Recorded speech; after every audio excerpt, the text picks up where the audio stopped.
ജഗത്പാതമഹം വന്ദേ പരമാനന്ദമാധവം.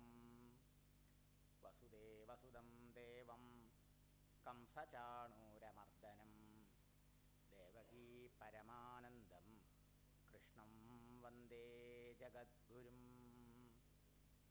ഓം സമസ്തജനകല്യാണേ നിരതം കരുണാമയം നമാമി ചിന്മയം ദേവം സദ്ഗുരും ബ്രഹ്മവിദ്വരം.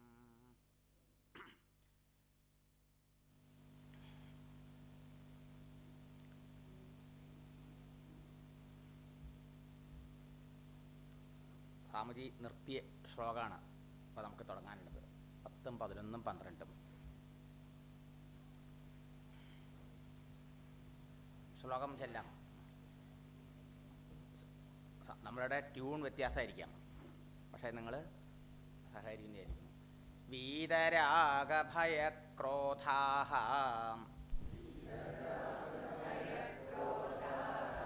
മന്മയാ മാമുപാശ്രിതാഃ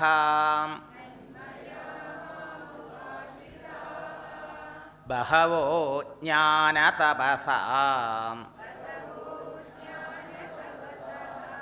പൂതാമദ്ഭാവമാഗതാഃ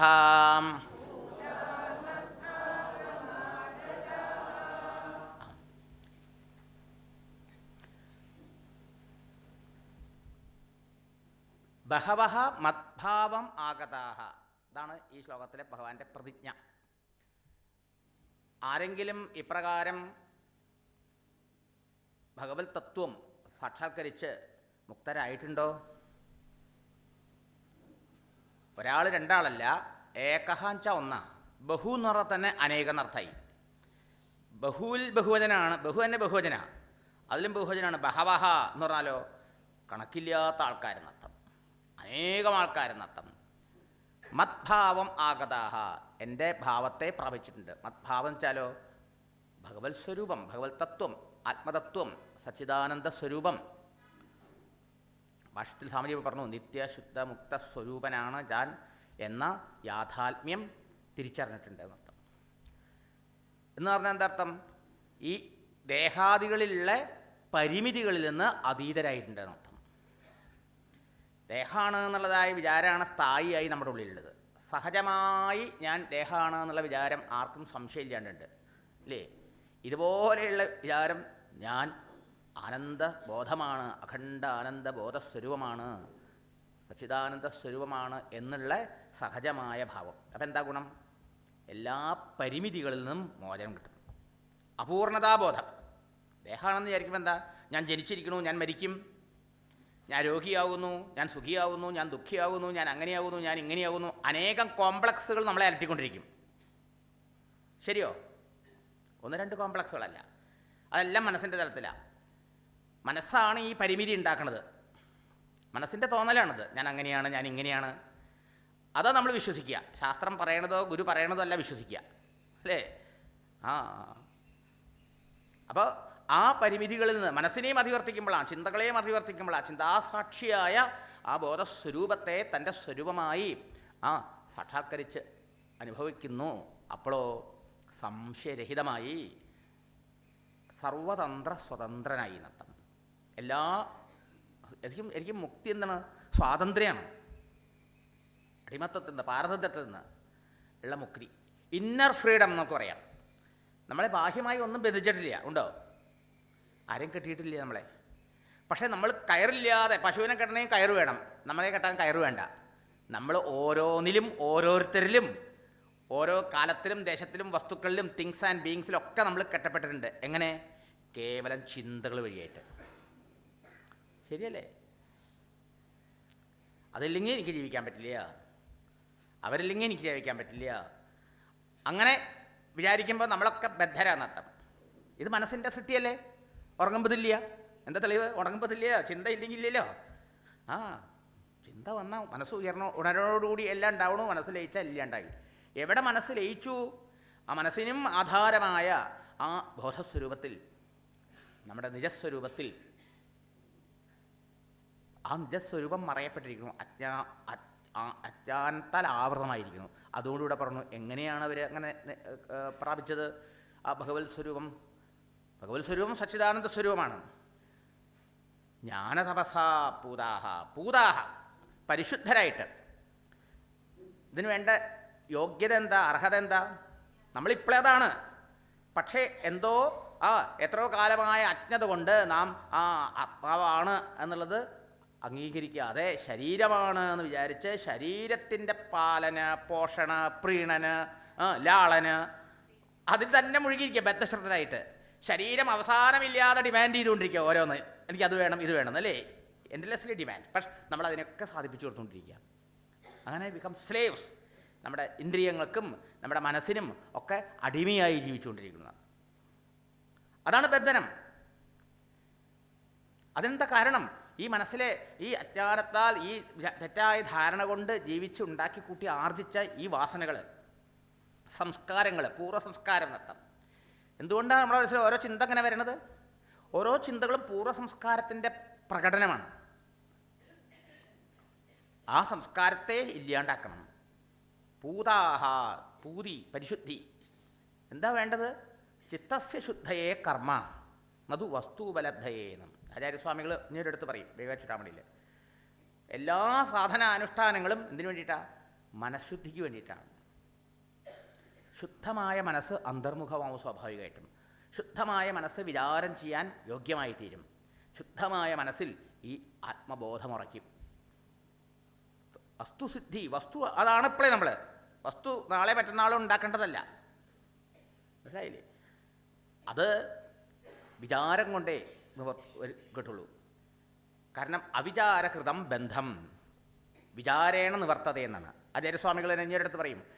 അവിചാരകൃതം ബന്ധം, വിചാരം ചെയ്യാത്തത് കൊണ്ടാണ് നമ്മൾ ബന്ധനസ്ഥനായി തോന്നിയത്. അത് വിചാരം ചെയ്യണില്ലേ നമ്മൾ? പക്ഷേ എറോണിയസ് തിങ്കിങ്, തെറ്റായ വിചാരമാണ്. മനസ്സിലായോ?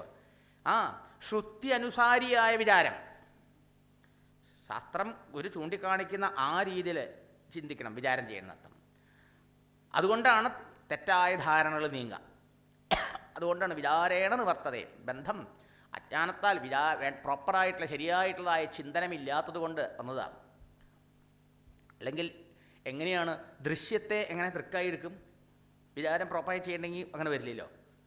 ഈ മൈക്കിനെ ഞാൻ കാണുന്നു, ഈ മൈക്ക് ഞാൻ ആണോ എന്ന് വിചാരിക്കും നമ്മൾ? ഇല്ല. ഈ മൈക്കിനെ കാണുന്നവർ ഈ ദേഹത്തെ നമ്മൾ കാണുന്നു, പക്ഷേ ഈ ദേഹം നമ്മൾ എടുക്കുന്നു. ശരിയല്ലേ? അപ്പോൾ വിചാരം ചെയ്യണില്ലല്ലോ. മനസ്സിലായില്ലേ? ഈ ഡെസ്കിനോ ഈ ബെഞ്ചിനോ ഈ മൈക്കിനോ സ്വയം അറിയാനുള്ള കഴിവുണ്ടോ? ഇല്ല. എന്തുകൊണ്ട്? അത് നിർജീവമാണ്, അത് ജഡമാണ്, ഇനേർട്ടാണ്, ഇൻസെൻഷ്യൻ്റാണ്. ശരിയല്ലേ? എന്നാൽ ഈ ദേഹം അതുപോലെയല്ലേ? ദേഹം സ്വയം ഉണ്ടെന്ന് അറിയണ്ടോ? ദേഹം മറ്റുള്ളതിനെ അറിയണ്ടോ? പക്ഷെ ആരാ ദേഹം ഉണ്ടെന്നും ദേഹത്തെ അറിയണത്? നമ്മൾ. ഞാനുണ്ട് എന്ന് വേറെ ആരെങ്കിലും ആണോ പറഞ്ഞേ? ഞാനുണ്ട്, നിങ്ങളുണ്ടോ ഇല്ലയോ? ഞാനുണ്ട് എന്ന് ഞാൻ അറിയുന്നു. അയാം. ശരിയോ? അതിൻ്റെ അർത്ഥം എന്താ?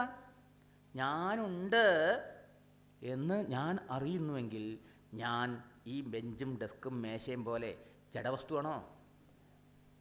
ആണോ? ജഡമറിവിയില്ല. ജഡത്തിനൊന്നും അറിയാൻ കഴിയില്ല. മനസ്സിലായോ?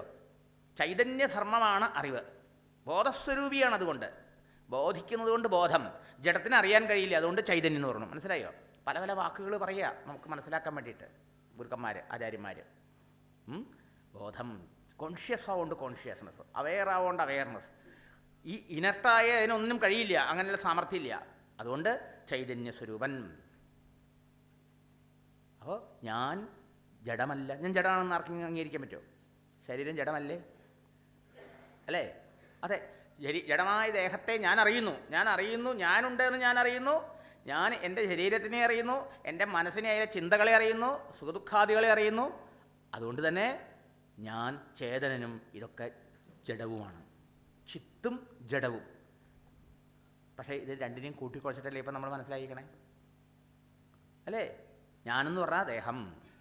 ചിലപ്പോൾ ചിന്തകളുമായി കൂടിച്ചേർന്ന് ഞാൻ സുഖി, ഞാൻ ദുഃഖി, ഞാൻ അങ്ങനെ, ഞാൻ ഇങ്ങനെ എന്ന് വിചാരിക്കുന്നു. അപ്പം എന്തായി? രണ്ടും കൂട്ടിച്ചേർത്തു. വിചാരം ചെയ്യണില്ല. അപ്പോൾ ഇത് വിചാരം ചെയ്യാത്തതിൻ്റെ കുഴപ്പമാണ് അർത്ഥം. അപ്പം ചേതനനായ ചൈതന്യസ്വരൂപനായ ഞാൻ, എല്ലാത്തിനെയും അറിയുന്ന ദൃക്കായ ഞാൻ, ജഡമായ ദൃശ്യമായ സ്വയം അറിയാൻ കഴിയാത്ത നിരന്തര പരിണാമിയായ ഈ ദേഹാദികളാണ് എന്നെടുക്കണു. ഇതിൻ്റെ പേരാണ് അജ്ഞാനം. ഈ തെറ്റിദ്ധാരണയോടുകൂടി ജീവിച്ചിട്ട് ഉണ്ടാക്കി കൂട്ടിയ സംസ്കാരങ്ങളാണ് ഈ മനസ്സിലെ ചെളി, അന്ധക്കരണത്തെ ചെളി. ആ ചെളി അവിടെ ഇരിക്കുമ്പോൾ, മാലിന്യം അവിടെ ഇരിക്കുമ്പോൾ, കണ്ണാടിയിൽ നിറച്ച് പൊടി ഇരിക്കുകയാണെങ്കിൽ നമ്മൾ പോയി നോക്കിയാൽ മുഖം കാണും ഇല്ല? തുണിയെടുത്ത് തുടച്ചാലോ അസലായിട്ട് കാണും. ഇതുപോലെ ഇവിടെ തുണിയെടുത്ത് തുടയ്ക്കാം പുറത്തെ കണ്ണാടി, പക്ഷെ മനസ്സാകുന്ന കണ്ണാടിയെ ഈ തുണി കൊണ്ട് തുടയ്ക്കാൻ പറ്റുമോ? ഇല്ല. അതെങ്ങനെ തുടയ്ക്കാൻ പറ്റും? അതിനാണ് ജ്ഞാനതപസാപൂത. ശരിയായ അറിവ് വന്നു കഴിയുമ്പോൾ ഈ തെറ്റിദ്ധാരണകൾ നീങ്ങും. മനസ്സിലായോ? ഈ അറിവ് നേടാൻ വേണ്ടിയിട്ടുള്ള സാധനങ്ങളുണ്ട്. ജ്ഞാനം, കർമ്മം, ഭക്തി, യോഗം, അനേക സാധനാനുഷ്ഠാനങ്ങളൊക്കെ പറഞ്ഞിട്ടുള്ളത് ഈശ്വരാർപ്പണമായി അത് ചെയ്താൽ ചിത്തശുദ്ധി ഉണ്ടാവും, വാസനാക്ഷയം ഉണ്ടാവും. അങ്ങനെ ശുദ്ധമായ മനസ്സിൽ ഈ ബോധം, ഈ അറിവുണ്ടാവും. നമ്മൾ കേൾക്കുന്നുണ്ട് ആത്മാവിനെക്കുറിച്ച്, ഞാൻ ആത്മാവാണ്, ഞാൻ നിത്യമുക്തനാണ്, നിത്യമുക്ത ശുദ്ധമുക്ത സ്വരൂപനാണെന്ന് കേൾക്കുന്നുണ്ട്. എത്രയോ പ്രാവശ്യം കേട്ടു. പക്ഷേ എന്നിട്ടും അത് ഉറക്കണില്ല അല്ലേ? ആ ഉറക്കാത്ത എന്തുകൊണ്ടാണ്? ഈ കുളത്തിലൊക്കെ എറിയ കഴിഞ്ഞാൽ, ഈ മഴയൊക്കെ പെയ്ത് കഴിഞ്ഞാൽ ഇവിടെ ഇങ്ങനെ പാശാറൊക്കെ പിടിച്ചിട്ട് നമ്മൾ നടക്കുമ്പോൾ വഴുക്കും അല്ലേ? ഈ വാസനകൾ നമ്മുടെ ഉള്ളിൽ അള്ളിപ്പിടിച്ചിരിക്കൊണ്ട് ഈ അറിവ് ഉറക്കണില്ല എന്നർത്ഥം. പ്രജ്ഞ സ്ഥിരമാവണില്ല, അതിൽ ബ്രഹ്മനിഷ്ഠ ഉണ്ടാവണില്ല, അവൈഡൻസ് ഉണ്ടാവണില്ല. മനസ്സിലായോ? അറിയുന്നു നമ്മൾ ഇൻ്റലക്ച്വലി, പക്ഷേ എക്സ്പീരിയൻഷ്യൽ നോളേജ്, ആ നിഷ്ഠ, ആ ഉറപ്പ് വരുന്നില്ല. വീണ്ടും ഈ ശരീരഭാവത്തിലേക്ക് വഴുതി വീണു, വീണ്ടും വികാര വിചാരങ്ങൾക്ക് അടിമപ്പെട്ടു പോകുന്നു. ശരിയോ? അതിന് ജ്ഞാനതപസ് വേണം. എന്താ ജ്ഞാനതപസ്? ഏതറിവ് നേടണമെങ്കിലും തപസ് വേണം. തപസ്സില്ലാതെ ഒരു അറിവ് നമുക്ക് കിട്ടില്ല. പറയില്ലേ ഞാൻ തപസ് ചെയ്ത് നേടിയതാന്ന് വെച്ചാൽ ഹാർഡ് വർക്ക് ചെയ്താന്നർത്ഥം, കഷ്ടപ്പെട്ടതാന്നർത്ഥം. മനസ്സിലായോ? ആ ഇപ്പോൾ ഈ ഇത് ഒരാഴ്ച നമ്മൾ അന്തർയോഗം പങ്കെടുക്കുന്നത്, രാവിലെ നേരത്തെ എണീക്കണം, കുളിക്കണം, ജപിക്കണം, പ്രാർത്ഥിക്കണം, എന്നിട്ട് രാത്രി 10 മണി ഇരിക്കാൻ ചെയ്ത തപസ്സല്ലേ? എവിടെയെങ്കിലും ഒരു സെഷൻ വന്ന് പോകുന്നത് തപസ് അത്ര അതല്ല. പക്ഷേ ഫുൾ ടൈം ഇവിടെ ഈ അന്തർയോഗത്തിൽ പങ്കെടുക്കാൻ ആ തപസ് അത് ശരിയല്ലേ? അങ്ങനെ കേട്ടു, ആ കേട്ടതിനെക്കുറിച്ച് ചിന്തിച്ചു, പോയിന്റുകൾ നോട്ട് ചെയ്തു, പിന്നെ അതിനെക്കുറിച്ച് ചർച്ചയിൽ പങ്കെടുത്തു, പിന്നെ സ്വതന്ത്രമായി ചിന്തിച്ചു, ധ്യാനിച്ചു. അങ്ങനെ ആ അറിവിനെ നമ്മുടേതാക്കുമ്പോൾ ജ്ഞാനതപസ്സായി. അതിന് തപസ് വേണം. മനസ്സിലായോ? ഈവൻ ഭൗതിക ജ്ഞാനം നേടാൻ പോലും നമ്മുടെ സംസ്കാരത്തിൽ ഏത് അറിവ് നേടുന്നതും ഒരു തപസ്സായിട്ടാണ് കണക്കാക്കിക്കുന്നത് അല്ലേ? തപസ്സിന് മറ്റൊരർത്ഥമുണ്ട്. എന്ത്? ഇന്ദ്രിയാണാം മനസ്സ ഐകാഗ്ര്യം പരമം തപഃ. മനസ്സിൻ്റെ ഏകാഗ്രത, ചിത്ത ഏകാഗ്രത. ഇന്ദ്രിയങ്ങളിലൂടെ മനസ്സ് പല വിഷയങ്ങളിലേക്ക് ഓടിപ്പോകാതിരിക്കുക. അങ്ങനെ പോകുന്ന ആൾക്ക് ഒരു അറിവുണ്ടാവില്ല, ഭൗതിക ജ്ഞാനം പോലും ഉണ്ടാവില്ല. അതാണല്ലോ സ്കൂൾ കുട്ടികൾക്ക് സംഭവിക്കുന്നത്. അത് നമുക്ക് സംഭവിക്കുക. അത് ഏകാഗ്രമാവണം എന്നർത്ഥം. ശുദ്ധ മനസ്സേ ഏകാഗ്രമുള്ളൂ. മനസ്സിലായില്ലേ? അല്ലാത്ത കൃത്രിമമായിട്ടുള്ള അതൊക്കെ തൽക്കാലത്തേക്കേ ഉണ്ടാവുള്ളൂ. അപ്പോൾ ഇവിടെ ജ്ഞാനമാണ് ഇവിടുത്തെ തപസ്. ജ്ഞാനം തന്നെ തപസ്. പരമാത്മ വിഷയം ജ്ഞാനം ഏവ തപഃ.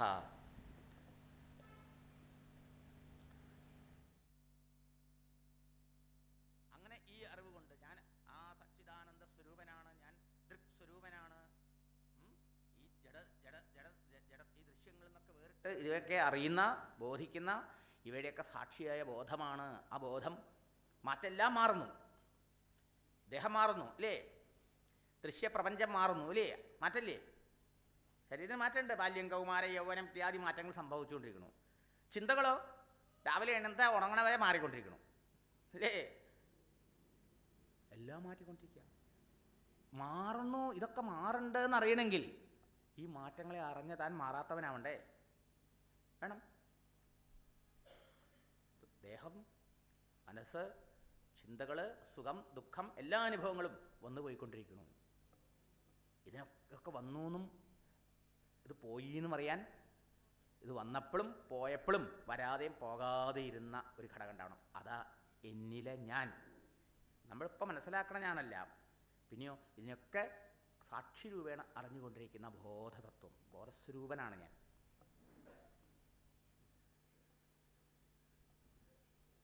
അതിനെക്കുറിച്ചിട്ടുള്ള നിരന്തരമായ ശ്രവണ മനന നിധ്യാസനം തന്നെ തപസ്. മനസ്സിലായോ? അങ്ങനെ അറിവ് നമുക്ക് ഉറയ്ക്കാൻ പറ്റുള്ളൂ. ജ്ഞാന തപസ്സ. നമ്മളിത് കേട്ടുകൊണ്ടിരിക്കുമ്പോൾ തന്നെ നമ്മളുടെ ഉള്ളിൽ ശുദ്ധി സംഭവിച്ചുകൊണ്ടിരിക്കുന്നുണ്ട്. വിചാരം ചെയ്യുമ്പോൾ അതിലും, ഡിസ്കഷൻ നടത്തുമ്പോൾ അതിലും. മനസ്സിലായോ? തത്വവിചാരം കൊണ്ട് നമ്മുടെ ഉള്ളിലുള്ളതായ തമോ ഗുണമൊക്കെ പോയിട്ട് നമ്മുടെ ഉള്ളിൽ ശുദ്ധി സംഭവിച്ചുകൊണ്ടിരിക്കും. അങ്ങനെ ഒരാൾ, രണ്ടാളല്ല, എത്രയെത്രയോ ആൾക്കാർ എന്നെ പ്രാപിച്ചിട്ടുണ്ട്. മന്മയാഹ, മന്മയന്മാർ, ഭഗവന്മയന്മാർ വെച്ചാൽ ഭഗവാനെന്ന് അഭേദം പ്രാപിച്ചവരെന്നർത്ഥം. ആ ഭഗവാന്റെ സ്വരൂപം, സച്ചിദാനന്ദ സ്വരൂപം തന്നെ തൻ്റെ സ്വരൂപം എന്ന് സാക്ഷാത്കരിച്ചവർ. എങ്ങനെ? മാം ഉപാശ്രിതാഹ, എന്നെ സർവാത്മന ശരണമടഞ്ഞ് ആശ്രയിച്ചവിട്ട്. ഇന്ന് ലോകത്തിലെ ആൾക്കാർ ഭഗവാനെ ആശ്രയിക്കുന്നുണ്ടെങ്കിൽ അധികം ആൾക്കാരും എന്തിനു വേണ്ടിയിട്ടാണ്? ഈ സത്യം സാക്ഷാത്കരിക്കാൻ വേണ്ടിയിട്ടല്ല. പിന്നെയോ ഈ ലോകത്തിലുള്ള എന്തെങ്കിലുമൊക്കെ നശ്വരമായ പദാർത്ഥങ്ങൾക്ക് വേണ്ടിയിട്ടാണ്, സ്ഥാനമാനങ്ങൾക്ക് വേണ്ടിയിട്ടാണ്, പദവിക്ക് വേണ്ടിയിട്ടാണ്. അല്ലാതെ ഈ ഭഗവത് പ്രാപ്തി അല്ലെങ്കിൽ ഈ ഭഗവത് തത്വം അറിയണം, എൻ്റെ വാസ്തവ സ്വരൂപം അറിഞ്ഞ് അതിലേക്ക് ഉണരണം എന്നുള്ള മോഹം കൊണ്ടല്ല എന്നർത്ഥം. ഇതിനെന്താണ് വേണ്ട യോഗ്യത? 3 കാര്യങ്ങൾ. വീത, രാഗ, ഭയക്രോധ. വീതം വെച്ചാൽ വിട്ടുപോവുക, വിഗതമാവുക. എന്ത്? രാഗം, ഭയം, ക്രോധം. വാസ്തവത്തിൽ ഇത് 3 ആണോ എന്ന് വെച്ചാൽ അല്ല, ഒന്നാ. രാഗം, ഇതിനു മുമ്പ് കണ്ടതോ കേട്ടതോ അനുഭവിച്ചതോ ആയത് വീണ്ടും എനിക്ക് കാണണം, കേൾക്കണം, അനുഭവിക്കണം എന്നുള്ള വിചാരം, അതിനോടുള്ള മനസ്സിൻ്റെ ഒട്ടൽ, സംഘം, അറ്റാച്ച്മെൻറ്റ്, ആസക്തി. മനസ്സിലായോ? അത് അവന് പരിശ്രമിക്കുമ്പോൾ അതിനാരെങ്കിലും എതിര് പറയുകയോ തടസ്സം നിൽക്കുകയോ ചെയ്യുന്ന സമയത്തോ അതേ വികാരം പ്രകടമാവുന്ന ക്രോധം. രാഗമില്ലെങ്കിൽ ക്രോധം ഉണ്ടാവില്ല. രാഗവും ദ്വേഷവും ഒരു നാണയത്തിൻ്റെ 2 പറ അല്ലേ? ഇത് നഷ്ടപ്പെടുമോ എന്നുള്ള ഭയം, എനിക്ക് കിട്ടാതിരിക്കുമോ എന്നുള്ള ഭയം. ഞാനും നിങ്ങളും പരിശ്രമിച്ചു, അവന് കിട്ടുമോ എനിക്ക് കിട്ടില്ലേ, ഭയം. എൻ്റെ കയ്യിൽ നിന്ന് കിട്ടിയത് നഷ്ടപ്പെടുമോ, അല്ലെങ്കിൽ ആരെങ്കിലും തട്ടിയെടുക്കുമോ, ഭയം. അല്ലേ? ഇല്ലേ? ഭയല്ലേ? എനിക്ക് വേണ്ടപ്പെട്ട ആൾ, എൻ്റെ നിയർ ആൻഡ് ഡിയറായ ആൾക്കാർ എന്നെ പിരിഞ്ഞു പോകുമോ, ഭയം. ഇല്ലേ? അച്ഛനെ മരിക്കോ ഭയം, അമ്മ മരിക്കോ ഭയം, ഭർത്താവ് പോവോ ഭയം, ഭാര്യ മരിക്കോ ഭയപ്പെട്ടിട്ട് കാര്യമുണ്ട്, പോകാണ്ടിരിക്കുമോ?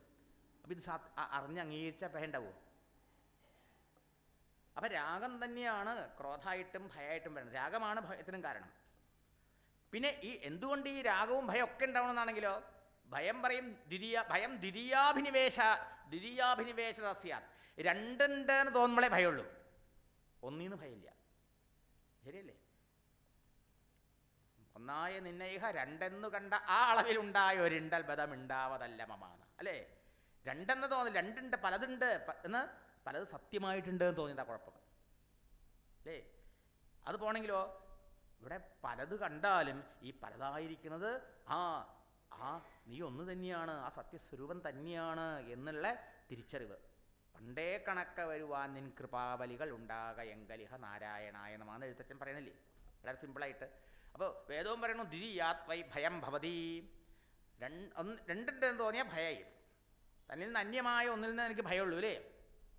നാനാത്വം സത്യമാണെന്ന് വിചാരിക്കണു.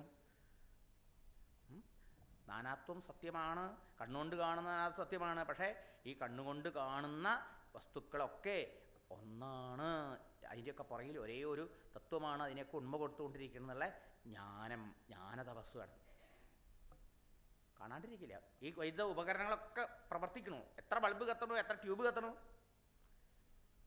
ഇനി ഈ ഓരോന്നിൻ്റെയും വലിപ്പത്തിനനുസരിച്ച് പ്രകാശം കൂടും, കളറിനനുസരിച്ച് നിറം മാറും, ഉപകരണത്തിനനുസരിച്ച് അതിൻ്റെ ഫങ്ഷൻ വ്യത്യാസം ഉണ്ടാവും. ഫാൻ വെളിച്ചം തരില്ല, അത് കാറ്റേ തരുള്ളൂ. മൈക്ക് ശബ്ദമേ തരുള്ളൂ, വെളിച്ചം തരില്ല. ബൾബ് പ്രകാശം തരുള്ളൂ, അത് കാറ്റ് തരില്ല. ഫ്രിഡ്ജ് തണുപ്പേ തരുള്ളൂ, ചൂട് തരില്ല. ഹീറ്റർ ചൂടാ തരിക, തണുപ്പ് തരില്ല.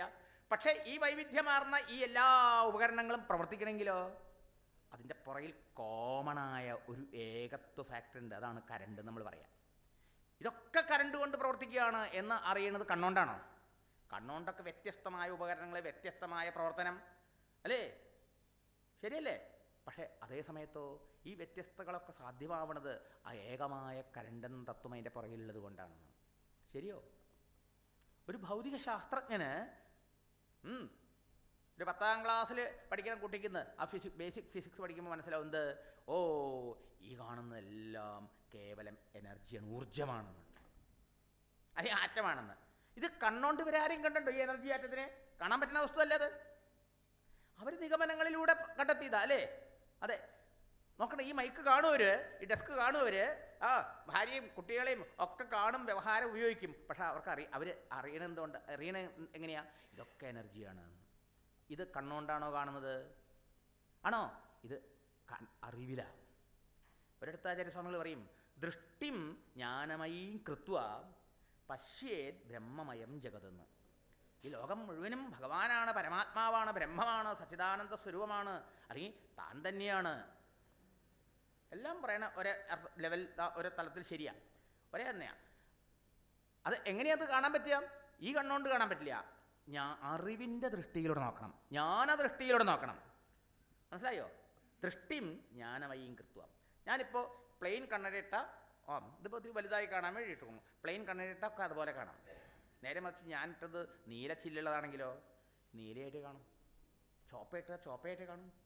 ഓരോരുത്തരുടെ ആ കണ്ണടയ്ക്കനുസരിച്ച് ഓരോരുത്തർ കാണുന്നതേ, ശരിയല്ലേ? അപ്പോൾ ഓരോരുത്തരുടെ സംസ്കാരത്തിനെ നമ്മുടെ മനസ്സിൻ്റെ ആ കളറ് ചേർത്തിട്ടാണ് നമ്മൾ ഈ ലോകത്തെ കാണുന്നതും വിലയിരുത്തുന്നതും അതിനോട് സംബന്ധപ്പെടുന്നതും അതിൽ നിന്ന് ജീവിതാനുഭവങ്ങൾ സന്തോഷമായ സങ്കടമായൊക്കെ കൊയ്തെടുക്കുന്നതും. ശരിയോ? അറിവിൻ്റെ ദൃഷ്ടിയിലൂടെ ഈ ജ്ഞാനത്തിൻ്റെ കണ്ണടയിട്ടുകൊണ്ട് നോക്കുമ്പോഴോ, ഓ, എല്ലാം ആ സത്യസ്വരൂപം. മനസ്സിലായോ? അവിടെയാണ് ജ്ഞാന തപസ്സിൻ്റെ ആവശ്യം. അപ്പോൾ ഭേദം തോന്നിയാൽ എന്തായി നമ്മുടെ വിചാരം? ആ വസ്തു കൊള്ളാം. എന്തുകൊണ്ട് രാഗം ഉണ്ടാവണം? നമുക്ക് രാഗമുണ്ടാവണത് ഈ ബാഹ്യവസ്തുക്കളിലാണ് നമ്മുടെ സുഖം ഇരിക്കണം എന്ന വിചാരം കൊണ്ടാണ് അല്ലേ? ആ വസ്തു അല്ലെങ്കിൽ ആ വ്യക്തി എനിക്ക് കിട്ടിയാൽ ഞാൻ സുഖിയാവും, ഞാൻ ഓക്കെ ആവും. ഇപ്പം ഞാൻ ഓക്കെ അല്ല, ഞാനിപ്പോൾ പൂർണ്ണനല്ല, ഞാനിപ്പോൾ സംതൃപ്തനല്ല, ഞാനിപ്പോൾ സുഖിയല്ല. ഇപ്പം നമ്മൾ വിചാരിക്കണം എന്താ? എനിക്കൊരു കാറില്ലാത്തത് കൊണ്ടാണ് ഇപ്പം എനിക്ക് ദുഃഖം. എന്താ കാരണം? അയലക്കത്തക്കാർ കാർ വാങ്ങി അല്ലേ? ആ ചേച്ചി കാറ് വാങ്ങിയപ്പോൾ, ആ ചേട്ടൻ കാറ് വാങ്ങിയപ്പോൾ എനിക്ക് കാറില്ല, അതുകൊണ്ട് എനിക്ക് ദുഃഖമായി. ഇനി കാറ് വാങ്ങണ വരെ എനിക്ക് സുഖമില്ല. ഉണ്ടോ? ഇല്ല. കാറ് വാങ്ങിയ ഏട്ടൻ്റെ ബുദ്ധിമുട്ട്, പെട്രോളിന് വില കൂടുന്നത്, അവർ ടെൻഷൻ അടിക്കുന്നത് അവർക്കേ അറിയുള്ളൂ. അതുകൊണ്ട് അവർ സ്കൂട്ടർ എടുത്തിട്ടാണ് പോണേ, കാറ് വല്ലപ്പോഴും അവിടെ എടുക്കണുള്ളൂ അല്ലേ? അത് നമ്മൾ അറിയണില്ല. അത് കഴിഞ്ഞപ്പോഴാ അവർ ആടിട്ട വീട് ടെറസാക്കി. അപ്പോഴോ കാറ് കിട്ടി കഴിഞ്ഞപ്പോൾ പോയി, എൻ്റെ വീട് ടെറസാക്കിയാലേ RC ആക്കിയാലേ എനിക്ക് സുഖമുള്ളൂ അല്ലേ? ഇങ്ങനെയല്ലേ? അപ്പം നമ്മുടെ വിചാരം എന്താ? ഇപ്പോൾ അതില്ലാത്തതുകൊണ്ട് ഞാൻ പൂർണ്ണനല്ല, അപൂർണനാണ്, ദുഃഖിയാണ്. ശരിയോ? ഈ വിചാരമാണ് നമ്മളിന്ന് അന്യമായിട്ടുള്ളതായ ലോകത്തിലെ ഏതെങ്കിലും വസ്തുക്കൾ അല്ലെങ്കിൽ വ്യക്തികൾ അല്ലെങ്കിൽ എന്താ പറയുക, പൊസിഷൻ, പവർ, മണി, ഇതൊക്കെ നമ്മളെ സുഖിപ്പിക്കും, അതൊക്കെയാണ് ശാശ്വതം, അതൊക്കെയാണ് സത്യം എന്നുള്ള വിശ്വാസമുള്ള കാലത്തോളം നമ്മൾക്കതിനോട് രാഗം ഉണ്ടാവും, കൊതിയുണ്ടാവും, അറ്റാച്ച്മെൻ്റ് ഉണ്ടാവും, ആസക്തി ഉണ്ടാവും, മമതയുണ്ടാവും. അതൊക്കെ നമ്മളെ സ്വാതന്ത്ര്യത്തെയും ശാന്തിയെയും കൺട്രോൾ ചെയ്ത് നിയന്ത്രിക്കും. ശരിയോ? അപ്പം രാഗത്തിൻ്റെ കാരണം അതാ, ഭയത്തിന് കാരണം അതാ, ക്രോധത്തിനും കാരണം അതാ. അപ്പം ഇത് പോയി. അപ്പം ഇത് പോകണമെങ്കിൽ എന്ത് ചെയ്യണം? ഈ വാസന ഉള്ളിൽ നിന്ന് പോകാൻ പണിയെടുക്കണം. അതിനാണ് 3-ാം അധ്യായത്തിൽ ഭഗവാൻ പറഞ്ഞത് എന്ത്? യജ്ഞാർത്ഥാത് കർമ്മണോന്യത്ര ലോകോയം കർമ്മബന്ധന തദർത്ഥം കർമ്മകൂന്തേയ. സർവകർമ്മങ്ങളും ഈശ്വര അർപ്പണമായി, ഭഗവത് പൂജയായി, ഭഗവത് ആരാധനയായി അനുഷ്ഠിക്കൂ എന്ന്. മനസ്സിലായില്ലേ? അങ്ങനെ ഭഗവതർപ്പണമായ കർമ്മം കൊണ്ട്, കർമ്മയോഗ ജീവിതശീലി കൊണ്ട് വാസനകൾ ക്ഷയിക്കുമ്പോൾ ഉള്ളിലെ വാസന, താല്പര്യം, പുറത്തൊരു വസ്തു കാണുമ്പോൾ നമുക്കതിൽ മോഹം തോന്നണു, അതിനോട് അട്രാക്ഷൻ തോന്നണു, അതിലോട് നമുക്ക് എന്തെങ്കിലും അത് നമ്മുടെ മനസ്സിൻ്റെ നമ്മളെ മനസ്സിൻ്റെ സ്വസ്ഥതയെ കളയണമെങ്കിൽ ബാഹ്യവസ്തുവിനെ കുറ്റം പറയാൻ പറ്റുമോ? എന്താ കാരണം? ആ ബാഹ്യവസ്തു അല്ലെങ്കിൽ ആ ബാഹ്യ വ്യക്തി അതുമായി ബന്ധപ്പെടുന്ന എല്ലാവരുടെയും മനസ്സിലത് ആഗ്രഹം ഉളവാക്കണില്ല, അത് ചലനമുണ്ടാക്കണില്ല, ചഞ്ചലപ്പുണ്ടാക്കണില്ല, ചിലരെ മാത്രം. അപ്പം ആരുടെ ഉള്ളിലാണോ അതിനെക്കുറിച്ച് താല്പര്യമുള്ളത്, അതിൻ്റെ വാസന ബീജരൂപത്തിലിരിക്കുന്നത്, അവനാണ് അത് കഴിയുമ്പോൾ, അത് കാണുമ്പോൾ അത് ഉണരുകയാണ്, ഉള്ളിൽ, തൻ്റെ ഉള്ളിൽ ഉണരുകയാണേ. പുറത്തെ വ്യക്തിയല്ല കാര്യം. നമ്മൾ എന്തൊക്കെയോ കാണുന്നുണ്ട്, രാവിലെ മുതൽ വൈകുന്നേരം വരെ എല്ലാം നമ്മുടെ മനസ്സിലേക്ക് കയറി വരുന്നുണ്ടോ? ഇല്ല. ഏതിലാണ് നമുക്ക് വാല്യൂ ഉള്ളത്? ഏതിലാണ് നമുക്ക് താല്പര്യമുള്ളത്, എന്തിൻ്റെയാണ് ആ വാസന നമ്മുടെ ഉള്ളിലുള്ളത്, അത് പൊന്തി വരണു, ഉണരണു. അപ്പം നമ്മൾ പുറത്തുള്ള വസ്തു കണ്ട് നമ്മൾ അട്രാക്ട് ചെയ്ത് നമ്മൾ ഉള്ളിലേക്ക് നോക്കുക വേണ്ടത്. ചികിത്സ ഇവിടെ ചെയ്യേണ്ടത്. ഈ വാസന ഇവിടെ നിന്ന് നീക്കാതെ വേഗാന്തത്തിൽ പോയതുകൊണ്ട് കാര്യമില്ല. മനസ്സിലായോ? ആ വാസനാക്ഷയത്തിനുള്ള ഉപായം ചെയ്യണം, കർമ്മയോഗം ചെയ്യണം. അത് മനസ്സിലായി? അപ്പം രാഗം വാസന നീങ്ങിക്കഴിഞ്ഞാൽ രാഗം പോയി കഴിഞ്ഞാൽ ക്രോധം പോയി. രാഗം തടസ്സപ്പെടുമ്പോഴാണ് ക്രോധം.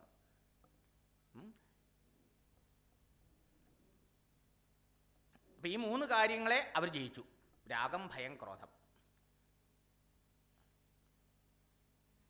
ഇതാണ് ഇതിന് വേണ്ട യോഗ്യത. ഇതിനാണ് വേദാന്ത ശാസ്ത്രം നമ്മൾ പഠിക്കുന്നു വിവേക വൈരാഗ്യങ്ങളെന്ന്, അല്ലേ? വിവേകവും വൈരാഗ്യവും ദൃഢമായി ഉണ്ടാവണം. വിവേകം ദൃഢമായി ഉണ്ടായാലേ വിരാഗം ഉണ്ടാവുള്ളൂ. മനസ്സിലായോ? എന്താണ് വിവേകം?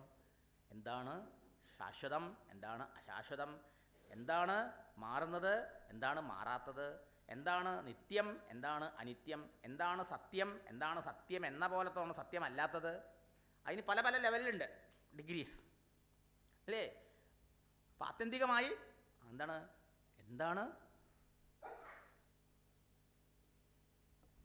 സത്യം, എന്താണ് അസത്യം?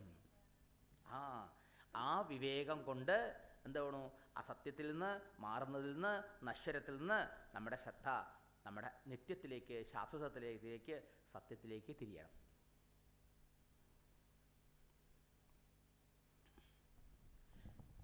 ഇനി നമ്മുടെ ശാസ്ത്രത്തിൽ, വേദാന്ത ശാസ്ത്രത്തിൽ ഭയം നമ്മുടെ എന്താ പറയേണ്ടത്, ഭയം എന്ന വികാരം നമ്മളുടെ ധാർമ്മികവും ആധ്യാത്മികവുമായ ജീവിതത്തെ തളർത്തുന്ന ഘടകമാണ്. ഉദാത്തമായ പ്രവൃത്തികളെ ചെയ്യാൻ ധൈര്യം ഇല്ലാണ്ടാക്കുന്നതാണ്. മനസ്സിലായോ? പല മതങ്ങളും ഭയത്തിന് വലിയ പ്രാധാന്യം കൊടുക്കുന്നു. വേദാന്തത്തിൽ ധാർമ്മികമായ അത്ര പ്രാധാന്യം കൊടുക്കണില്ല. ശരിയോ?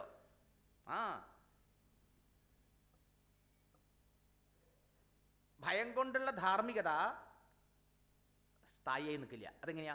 പോലീസുകാരനെ കാണുമ്പോൾ നമ്മൾ മര്യാദയ്ക്ക് പെരുമാറണ മതിയാ. മനസ്സിലായോ? പോലീസുകാരുണ്ടെങ്കിൽ നമ്മൾ ചെയ്യും. അത് ബാഹ്യ സമ്മർദ്ദം കൊണ്ടുള്ള ധാർമ്മികതയാണ് നൃത്തം. സ്വാഭാവികമായി ഉള്ളിൽ നിന്ന് വരേണ്ടത്. മനസ്സിലായോ? ധർമ്മം, സദാചാരം, ആ ബോധം നമ്മുടെ ഉള്ളിൽ ഉണ്ടാവണം. അല്ലെങ്കിൽ പുറത്ത് നമ്മൾ ധർമ്മനിഷ്ഠരായിട്ടും സദാചാരത്തിൽ കേമന്മാരായിട്ടും ഒക്കെ അല്ലെങ്കിൽ ആധ്യാത്മിക വലിയ ആളായിട്ടൊക്കെ കാണിക്കും. പക്ഷേ ഉള്ളിലതൊന്നും ഉണ്ടാവില്ല. വേദാന്തം എന്താ പറയണത്? ബി ഫിയർലെസ്, നിർഭയനാകുമെന്നാണ് നമ്മളോട് പറയണേ ഉപനിഷത്ത്. എന്തുകൊണ്ട്? നീ നാശരഹിതമായ ആനന്ദ സ്വരൂപനായ ആത്മാവാകുന്നു. അതിനെ നശിപ്പിക്കാൻ ആർക്കും ആവില്ല. അത് മാറാത്തതുകൊണ്ട് കാലദേശാതീതമാണ്, അതുകൊണ്ട് അഖണ്ഡമാണ്, അനന്തമാണ്, അത് ബ്രഹ്മമാണ്, ഇൻഫിനിറ്റാണ്. ഇതാണ് എൻ്റെ സ്വരൂപം. ഇതാണ് നമ്മളോട് പറയണത്. അപ്പോൾ ആ സത്യം നമ്മൾ അംഗീകരിച്ചാൽ ഭയപ്പെടാൻ അവകാശമില്ല. മനസ്സിലായോ? അതുകൊണ്ട് ജയിക്കേണ്ട വികാരങ്ങളുടെ കൂട്ടത്തിൽ ഈ വികാരത്തെയും ഭയത്തെയും പെടുത്തിക്കുന്നു അർത്ഥം. അപ്പം ആധ്യാത്മിക ജ്ഞാനം, അതിനാണ് ഇവിടെ ജ്ഞാനതപസ് എന്ന് പറഞ്ഞത്. പരമാത്മജ്ഞാനം, ആ ജ്ഞാനാർജനത്തിന് കഠിന പ്രയത്നം വേണം. ശ്രവണം, മനനം, നിധ്യാസനം ഇതൊക്കെ ചെയ്യണ്ടേ? വേണം.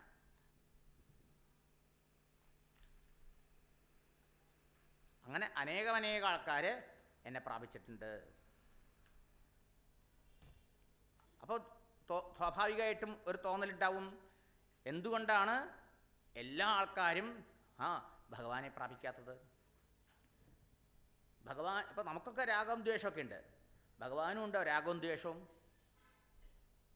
ഭഗവാനെ ആരാണോ മന്മയ മാമുപാശ്രിത, ഭഗവന്മയന്മാരായിട്ട് ഭഗവാനെ സർവാത്മന ശരണമടയുന്നത്, അവരെ മാത്രമല്ലേ മുക്തരാക്കുന്നുള്ളൂ, അവർക്ക് മാത്രമല്ലേ ആത്മജ്ഞാനം കൊടുക്കുന്നുള്ളൂ. എന്താ അവിടുന്ന് എല്ലാവർക്കും കൊടുക്കാണ്ടിരിക്കുന്നത്, എല്ലാവരെയും മുക്തരാക്കാണ്ടിരിക്കുന്നത്? അപ്പോൾ ഭഗവാനുണ്ടോ പാർഷ്യാലിറ്റി?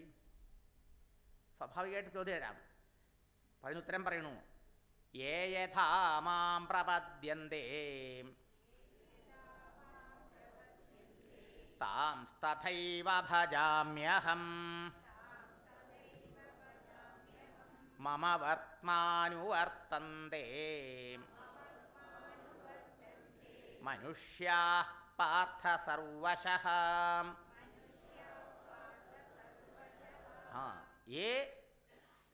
ഏതേത് ആളുകൾ മനുഷ്യാഹ ഏതേത് മനുഷ്യർ മാം യഥാ എപ്രകാരമാണോ മാം എന്നെ ഭജന്തേ പ്രാപിക്കുന്നത് പ്രാർത്ഥിക്കുന്നത് ഭജിക്കുന്നത് താൻ അവരെ തഥായവ അപ്രകാരം തന്നെ ഭജാമി ഞാൻ ഭജിക്കുന്നു അനുഗ്രഹിക്കുന്നു.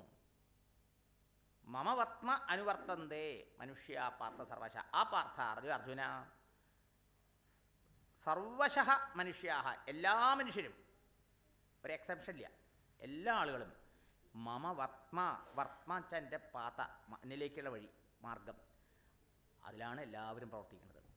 ഏത് മാർഗത്തിൽ നിങ്ങൾ ഭജനം ചെയ്താലും ഏത് മാർഗത്തിൽ നിങ്ങൾ വാസിച്ചാലും അവരെല്ലാവരും ഭജിക്കുന്നത് എന്നെ തന്നെയാണ്.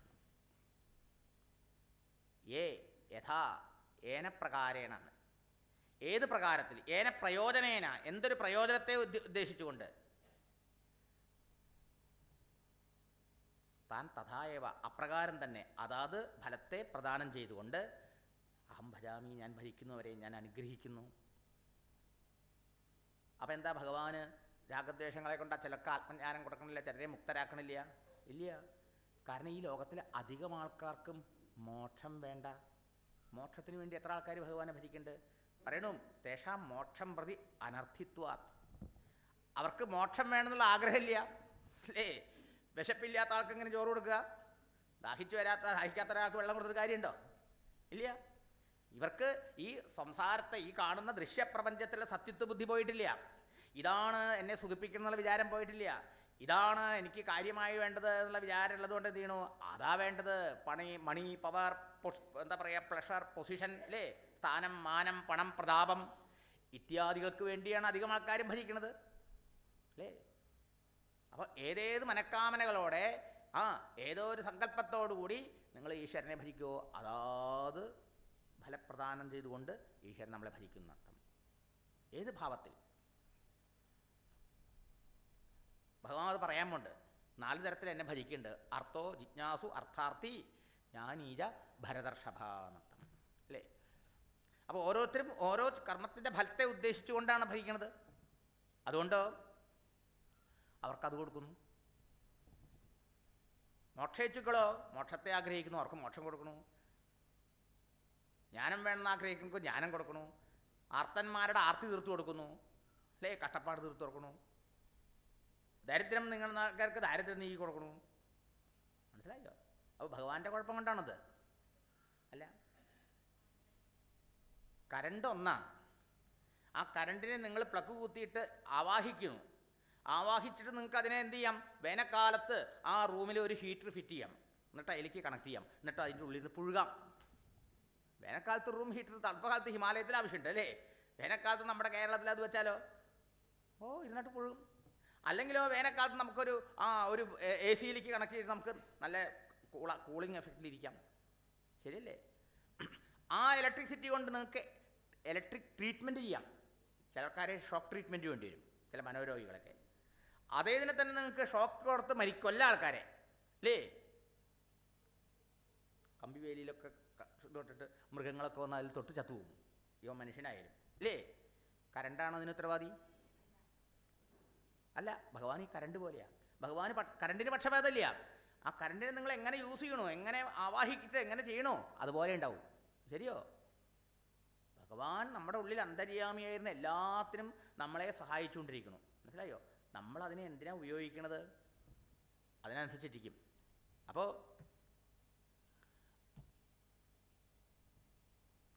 അവരവരുടെ ഉള്ളിലെ ആഗ്രഹങ്ങൾ, അവരവരുടെ ഉള്ളിലെ താല്പര്യങ്ങൾ എന്താണോ അതിനനുസരിച്ചിട്ടേ ഓരോരുത്തർക്കും ആ ഈശ്വരനെ ഭരിക്കാൻ പറ്റുള്ളൂ എന്നർത്ഥം.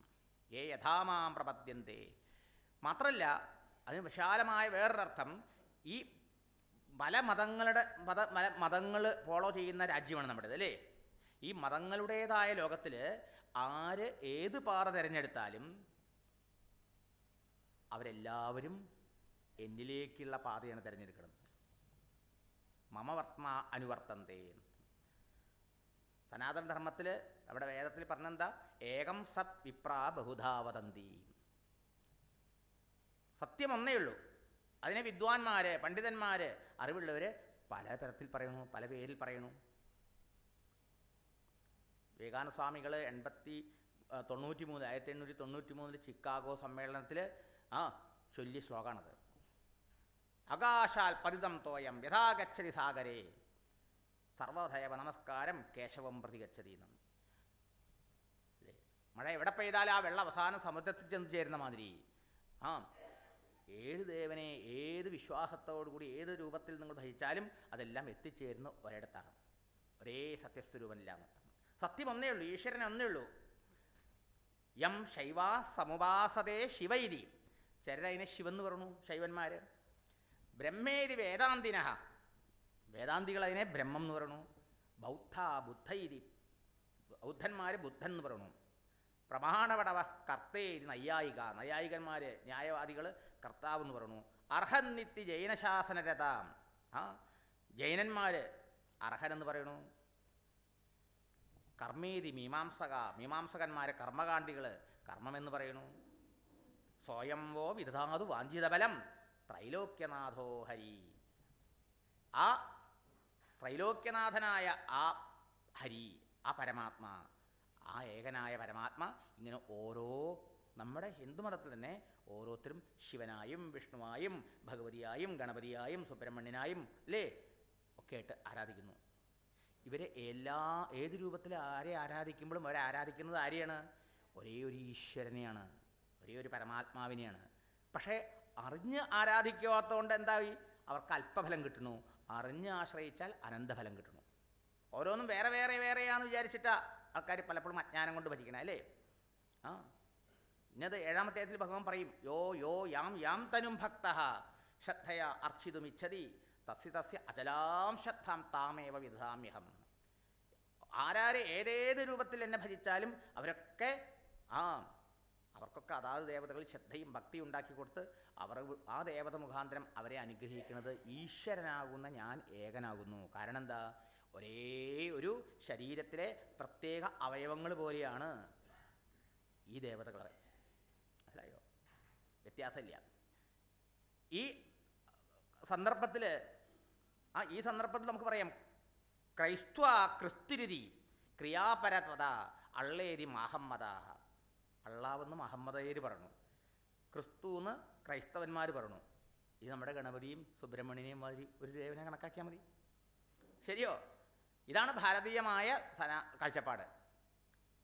അപ്പോൾ യഥാമാം പ്രപത്തി, ഓരോരുത്തർ സംസ്കാരത്തിനനുസരിച്ച് ഓരോരുത്തരുടെ വിശ്വാസത്തിനനുസരിച്ച് ഓരോ മതത്തിൽ ഓരോ പാത തിരഞ്ഞെടുക്കുന്നു എന്നർത്ഥം. ഏത് പാത തിരഞ്ഞെടുത്താലും എല്ലാ പാതയും എവിടേക്കുള്ളതാ? ആ ഒരേ സത്യസ്വരൂപനിലേക്കുള്ളതാണ്. ഇത് അറിയാത്തതുകൊണ്ട് പരസ്പരം കലഹിക്കുന്നു, മത്സരിക്കുന്നു, ബഹളം ഉണ്ടാവുന്നു, യുദ്ധങ്ങളുണ്ടാവും എന്നർത്ഥം. അപ്പോൾ പരമാത്മാവിന് രൂപമില്ല, നാമമില്ല, ഗുണമൊന്നുമില്ല, സർവവ്യാപിയാണ് പരബ്രഹ്മം. അതാണ് നമ്മുടെ ദൈവം, വേദം പറയണ ദൈവം. ആ പരബ്രഹ്മം തന്നെയാണ് മായ കൊണ്ട് ഈ പ്രപഞ്ചമാവുന്നത്, വിരാട് പുരുഷനാവണത്. മനസ്സിലായോ? അത് രണ്ടാമത് ഒരു തലം. ആ വിരാട് പുരുഷനിൽ നിന്ന് തന്നെയാണ് ഭക്താനുഗ്രഹത്തിന് വേണ്ടി അനേകം അവതാരങ്ങൾ ഉണ്ടാവുന്നത്. മനസ്സിലായോ? ഇത് മൂന്ന് സത്യമല്ല, ഒരേ സത്യം. രാമകൃഷ്ണദേവൻ രസമായിട്ട് പറയും, നീരാവി ആകുമ്പോൾ കാണാൻ പറ്റില്ല അല്ലേ, ഈ മുറിയിലൊക്കെ വ്യാപിച്ചിരിക്കുന്നുണ്ടാവും. ആ നീരാവിയെ തണുപ്പിച്ചാൽ എന്തായി? വെള്ളമായി. അപ്പോൾ അത് നമുക്കൊരു പാത്രത്തിലെടുക്കാം, നീരാവിയെ പാത്രത്തിലാക്കാൻ പറ്റില്ല അല്ലേ. ഇനി ആ വെള്ളം ഫ്രീസറിൽ വെച്ചാലോ, അത് ഏത് പാത്രത്തിൽ വെച്ചോ അതിൻ്റെ ആകൃതിയിൽ ഐസ് ക്യൂബായി വരും. ശരിയോ? അപ്പം നീരാവി അരൂപിയാണ്. ആ നീരാവി തന്നെയല്ലേ വെള്ളം? ആ വെള്ളം തന്നെയല്ലേ ഏത് ആകൃതിയിൽ വേണമെങ്കിൽ നമുക്ക് ഐസ് ക്യൂബാക്കി മാറ്റാൻ പറ്റണത്? അപ്പോൾ ആ ഐസ് ക്യൂബാണ് വാസ്തവത്തിൽ ആര്? നാമരൂപത്തോടു കൂടിയ അവതാര രൂപങ്ങൾ. മനസ്സിലായില്ലേ? അപ്പോൾ ആരെങ്കിലും തമ്മിൽ അടിക്കണു, ഐസ് വേറെ വെള്ളം വേറെ നീരാവി വേറെ, എങ്കിൽ അവർക്ക് വിവരമുണ്ടോ? വിവരം കുറവാ അല്ലേ.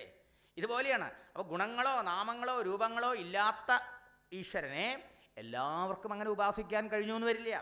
ഓരോരുത്തരുടെ മനസ്സിൻ്റെ എന്താ പറയുക, സംസ്കാര വിശേഷം അനുസരിച്ചിട്ടേ ഭജിക്കാൻ പറ്റുള്ളൂ.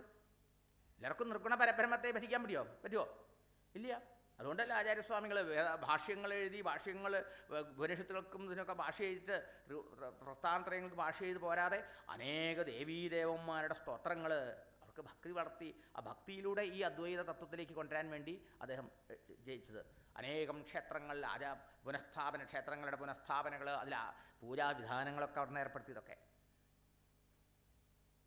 അപ്പോൾ നാമരൂപങ്ങളില്ലാത്ത, ഗുണങ്ങളില്ലാത്ത ആ ഭഗവാനെ അങ്ങനെ ഉപാസിക്കാൻ കഴിയില്ല. അതുകൊണ്ട് എന്തെങ്കിലും ഒരു ഗുണമോ അല്ലെങ്കിൽ നാമോ എന്തെങ്കിലും ഒരു രൂപമോ അവർക്ക് ആവശ്യമാണ്.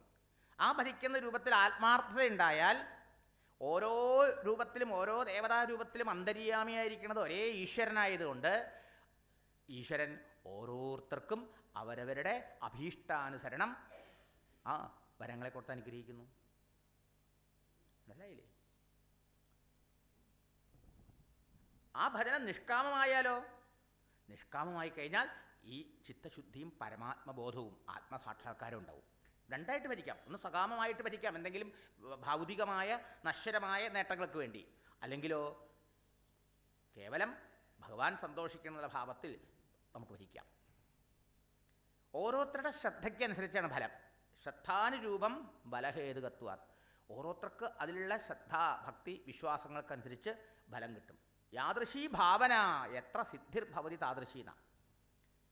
ഒരു ജലാശയായ ഒരു തീർത്ഥായാലും ശരി, ഒരു ക്ഷേത്രമായാലും ശരി, ഒരു ദേവനായാലും ശരി, ഒരു ഗുരുവായാലും ശരി, ഒരു മന്ത്രമായാലും ശരി, ഒരു വൈദ്യനായാലും ശരി, നിങ്ങൾക്ക് ഫെയ്ത്ത് ഉണ്ടെങ്കിൽ ഫലം കിട്ടും. മനസ്സിലായോ? ചിലവർ ഇയാൾ ഇത് ഭയങ്കര കൈപ്പുണ്യമുള്ള ഡോക്ടറാ, ഒരു ഒരു ഗുളിക തന്നാൽ മതി മാറുന്നു. നിങ്ങളെ ഫെയ്ത്ത് എല്ലാവരും അവിടെ പോയാൽ അങ്ങനെ മാറുന്നില്ല.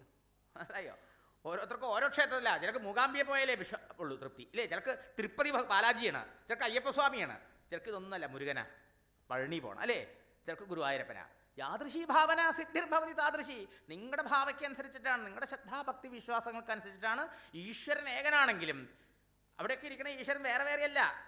പക്ഷേ നിങ്ങൾക്ക് ആ സന്തോഷവും സമാധാനവും സംതൃപ്തിയും ആ അനുഭവവും നിങ്ങൾക്ക് ആ ദേവത വഴിയായിട്ട്. മനസ്സിലായില്ലേ? പക്ഷേ എല്ലാ ദേവതകളിലും ഇരിക്കുന്നത് ആരാ? എൻ്റെ ആത്മാവായ അതേ ഭഗവാൻ തന്നെയാണ്. മനസ്സിലായോ? ഒരു വ്യത്യാസവും ഇല്ല എന്നർത്ഥം.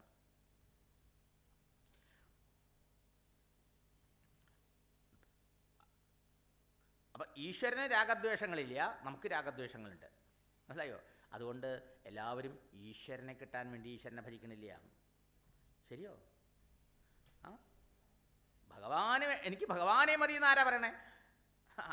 ശരിക്കും നമ്മൾ ഭഗവാന്റെ അടുത്ത് പോകുന്നത് നമുക്ക് ഭഗവാനെ വേണ്ടിയിട്ടല്ല. നമുക്ക് പലതും ആവശ്യമുണ്ട്, ആഗ്രഹങ്ങളുണ്ട്, പലതിൻ്റെയും കുറവുകളുണ്ട്. അത് നികത്താൻ വേണ്ടിയിട്ടാണ്. ശരിയല്ലേ? വളരെ കുറച്ച് ആൾക്കാരാണ് ഭഗവാന് വേണ്ടി ഭഗവാനെ ഭരിക്കുന്നുള്ളൂ. ശരിക്കും അതാരാണ്? ഈ വിവേക വൈരാഗ്യമുള്ളവരാ. മനസ്സിലായോ?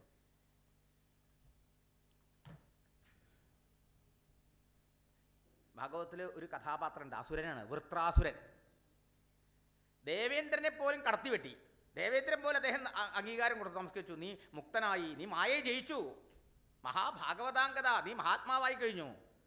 വൈഷ്ണവീം മായാം നീ വൈഷ്ണവായ എല്ലാവരെയും മയക്കുന്ന ദേഹാഭിമാന രൂപിയായ മായ ജയിച്ചു എന്ന്. അതെന്താ പറഞ്ഞത്? ഇന്ദ്ര, നീ എന്നെ കൊന്നോ, നീ എടുത്തോ സ്വർഗം, എനിക്ക് വേണ്ട, എനിക്ക് എൻ്റെ ഭഗവാനെ മതി. ഇന്ദ്രപദവി വേണ്ട, ബ്രഹ്മപദവി വേണ്ട, ഭൂമിയിലുള്ള എല്ലാ ഐശ്വര്യങ്ങളും വേണ്ട, ചക്രവർത്തിപദം വേണ്ട, പ്രധാനമന്ത്രിയാവണ്ട, മുഖ്യമന്ത്രിയാവണ്ട, അല്ലെങ്കിലോ യോഗസിദ്ധികൾ, അത്ഭുതങ്ങൾ കാണിക്കാനുള്ള കഴിവ് വേണ്ട, പുനർജന്മമില്ലാത്ത മോക്ഷം പോലും വേണ്ട. ഭഗവാനെ, എനിക്ക് അങ്ങേ മാത്രം മതി. പൂർണ്ണ വൈരാഗ്യത്തിൻ്റെയും വിവേകത്തിൻ്റെയും മൂർത്തഭാവമാണിത്. യഥാർത്ഥ ഭക്തൻ ഒന്നും ഭഗവാനോട് ചോദിക്കുന്ന ആളല്ല. പക്ഷെ നമ്മളാവുന്ന അധികം ഭക്തന്മാരോ എന്തെങ്കിലും വേണ്ടെങ്കിൽ എന്തിന് ഭഗവാനെ ഭജിക്കണം, എന്തിന് അമ്പലത്തിൽ പോകണം, എന്തിന് ഇതൊക്കെ ചെയ്യണമല്ലേ, പൈസ ചിലവാക്കണമല്ലേ? അങ്ങനെയാണ്. അപ്പോൾ ആരുടെ കുഴപ്പമാണ്? ഭഗവാന്റെ കുഴപ്പമാണോ? എന്തുകൊണ്ട് ഭഗവാൻ എല്ലാവർക്കും മോക്ഷം കൊടുക്കണില്ല? കൊടുത്തൂടെ? ഞാൻ കൊടുക്കാൻ തയ്യാറാ, പക്ഷെ ആൾക്കാർക്ക് വേണ്ടെങ്കിൽ എന്ത് ചെയ്യാൻ പറ്റും? മനസ്സിലായോ? അപ്പോൾ ഓരോ വ്യക്തിക്കും ഏത് രൂപത്തിൽ ഭജിക്കണമോ, ഏത് വഴിയിലൂടെ സഞ്ചരിക്കണമോ അവർക്ക് പറ്റിയ പാത സ്വീകരിക്കാം. ഇതാണ് ഭാരതം മുറുകെ പിടിക്കുന്ന ആദർശം. ഇതിന് ഘടകവിരുദ്ധമാണ് മറ്റുള്ള വഴികളിലൂടെ പോണവർ, മറ്റ് മതങ്ങളെ പിന്തുടരുന്നവർ. എന്താ? ഒരു വഴി മാത്രം, ഒരു പ്രവാചകൻ മാത്രം, അന്ത്യപ്രവാചകൻ, ഒരു പുസ്തകം മാത്രം, ഇതിലൂടെ മാത്രമേ നിങ്ങൾക്ക് സ്വർഗ്ഗമുള്ളൂ, ഇല്ലെങ്കിൽ എല്ലാവരെയും കൺവേർട്ട് ചെയ്യുക, മതം മാറ്റുക. ഈ ശ്ലോകത്തിന് വളരെ പ്രസക്തിയുണ്ട്. ഈ ശ്ലോകം ശരിക്കും ഉൾക്കൊണ്ട് എല്ലാവരും മനസ്സിലാക്കിയാൽ ഈ മതത്തിൻ്റെ പേരിൽ നിന്ന് നടക്കുന്ന കുഴപ്പങ്ങളെല്ലാം തീരും. പക്ഷെ അങ്ങനെ അത് ഉൾക്കൊള്ളുന്നില്ല മറ്റുള്ളവർ. മനസ്സിലായോ? നമ്മൾ മതം മാറിപ്പോവില്ല നമുക്കിതറിയെങ്കിൽ. അതുകൊണ്ടെന്താ ഭഗവാൻ പറഞ്ഞു, നമ്മുടെ സംസ്കാരം എന്താണ്? ഒരു ചിന്മയാൻ സ്വാമി പറഞ്ഞു, അവേഴ്സ് ഇസ് എ അന്ന് ഈ മോളുകൾ വന്നിട്ടില്ല, ബിഗ് ബസാർ വന്നിട്ടില്ല, സൂപ്പർ മാർക്കറ്റ് എന്നാണ് പറഞ്ഞത്. എന്താ കാരണം? സൂപ്പർ മാർക്കറ്റിൽ പോയാൽ, ഈ മോളിൽ പോയാൽ എല്ലാവർക്കും വേണ്ട എല്ലാ വസ്തുവും ഉണ്ടാവും. മറ്റതൊക്കെ ഇരുമ്പ് വിൽക്കണ കടയായ ഇരുമ്പ് മാത്രം, അരി വിൽക്കണ കടയമായ അരി മാത്രം, പച്ചക്കറി വിൽക്കണമായ കട മാത്രം. അതുപോലെ അത്ര ഓരോന്ന് മാത്രമേ ഉള്ളൂ. ഒരു സ്കൂളിലെ എല്ലാ കുട്ടികൾക്കും ഒരേ അളവിലുള്ള കുപ്പായം തയ്ച്ചു കൊടുക്കുക, ഒരേ അളവിലുള്ള കുപ്പായവും ഒരേ അളവിലുള്ള പാൻറ്റും ഒരേ അളവിൽ നമ്പറുള്ള ഷൂസും. എങ്ങനെ ഉണ്ടാവും? പ്രായോഗികമാണോ? ഇതുപോലെ അത്രേ മറ്റുള്ള ഒരു വഴി മാത്രം എന്ന് ശടിക്കുന്നവർ. മനസ്സിലായോ? ഭഗവാന്റെ കൃഷ്ണ ഭഗവാൻ ഇന്നല്ല, 5100 കൊല്ലം മുമ്പാണ് ഈ വിശാലത ഭഗവാൻ സംസാരിക്കുന്ന ഓർക്കണം. ശരിയോ? നിങ്ങൾക്ക് ഏതിലാണോ വിശ്വാസം, നിങ്ങൾക്ക് ഏത് വഴിയാണോ സുഖകരമായി സൂട്ടബിളായി തോന്നുന്നത്, നിങ്ങൾ ആ വഴിയിലൂടെ പോന്നോളൂ. പക്ഷേ മറ്റേ വഴിയെ പോണവൻ മോശക്കാരനാണ്, ആ വഴി തെറ്റാന്ന് നിങ്ങൾ പറയാൻ പാടില്ല. മനസ്സിലായോ? അതിനെ ആദരവോടുകൂടി ബഹുമാനത്തോടുകൂടി കാണൂ. ഇതാണ് സനാതനധർമ്മം, ഇതാണ് വേദാന്തം പറയുന്നത്. മനസ്സിലായില്ലേ? അപ്പോൾ ഓരോ വ്യക്തിക്കും പാകമായ കുപ്പായം കൊടുക്കുക. മനസ്സിലായോ? ഓരോ വ്യക്തിക്കും സൂട്ടായിട്ടുള്ള നമ്പറുള്ള ഷൂസ് കൊടുക്കുക. അപ്പോഴല്ലേ സുഖം ആവുക. അതെ, അതുകൊണ്ടാണ് ഇവിടെ സഹിഷ്ണുത എത്രയുള്ളത്. ഭാരതത്തിലല്ലേ ഉള്ളൂ, ഈ സനാതനധർമ്മത്തിലല്ലേ ഉള്ളൂ എല്ലാവരെയും ഉൾക്കൊള്ളാനുള്ള ഹൃദയവിശാലത. നോക്കൂ, മറ്റു മതങ്ങളിൽ സഹിഷ്ണുതയില്ല. മറ്റ് രാജ്യങ്ങളിൽ പോയിട്ട് നമ്മുടെ സംസ്കാരത്തെ എങ്ങനെ പരിശീലിക്കാൻ പറ്റുമോ? ഇവിടെ എല്ലാവരെയും കൈ നീട്ടി വന്നോളൂ, നിങ്ങളിവിടെ വന്നോളൂ, നിങ്ങളുടെ മതം പരിശീലിച്ചോളൂ, നിങ്ങൾക്ക് എന്താ വേണ്ട സൗകര്യങ്ങൾ. അങ്ങനെയല്ലേ ഇവിടുത്തെ രാജാക്കന്മാർ ചെയ്തത്? യഥാമാം പ്രപദ്യന്തേ താം തഥൈവ ഭജാമ്യഹം. അപ്പം ആധ്യാത്മികമായ സമഗ്ര വീക്ഷണത്തിൽ നിന്നാണ് ഈ ഒരു ചിന്ത വരുന്നത്. മനസ്സിലായില്ലേ? സങ്കുചിതത്തിൽ നിന്ന് വരില്ല എന്നർത്ഥം. മമപത്മാനുവർത്തന്തേ മനുഷ്യ പാർത്ഥ സർവശ. എല്ലാ മനുഷ്യരും എപ്പോഴും എന്നിലേക്ക് എത്തുന്ന മാർഗമാണ് സ്വീകരിക്കുന്നത്. എല്ലാവരും എൻ്റെ വഴിയിലൂടെ തന്നെ പോകണമെന്ന് ശഠിക്കാൻ പാടില്ല. ഏകപഥ സിദ്ധാന്തം നമുക്കില്ല എന്നർത്ഥം. അപ്പം എത്ര മതങ്ങളുണ്ടോ അത്രയും വഴികൾ ഒരേ ദൈവത്തിലേക്ക് എന്ന് മനസ്സിലാക്കണം. ഇന്ന് കുട്ടിക്കാലത്ത് പോലും സ്കൂളിൽ പോലും ഇതല്ല പഠിപ്പിക്കുന്നത്. മനസ്സിലായോ? മറ്റുള്ളവർ പഠിപ്പിക്കണം എന്താണ്? ഈ മതത്തിൽ വിശ്വസിക്കാത്തവർ ഇതാവാൻ പാടില്ല. ഇപ്പം തന്നെ കണ്ടില്ലേ, ക്രിസ്മസിന് എല്ലാവരും പങ്കെടുക്കാൻ പാടില്ല, പരസ്യമായിട്ട് പ്രഖ്യാപനങ്ങൾ. മനസ്സിലായോ?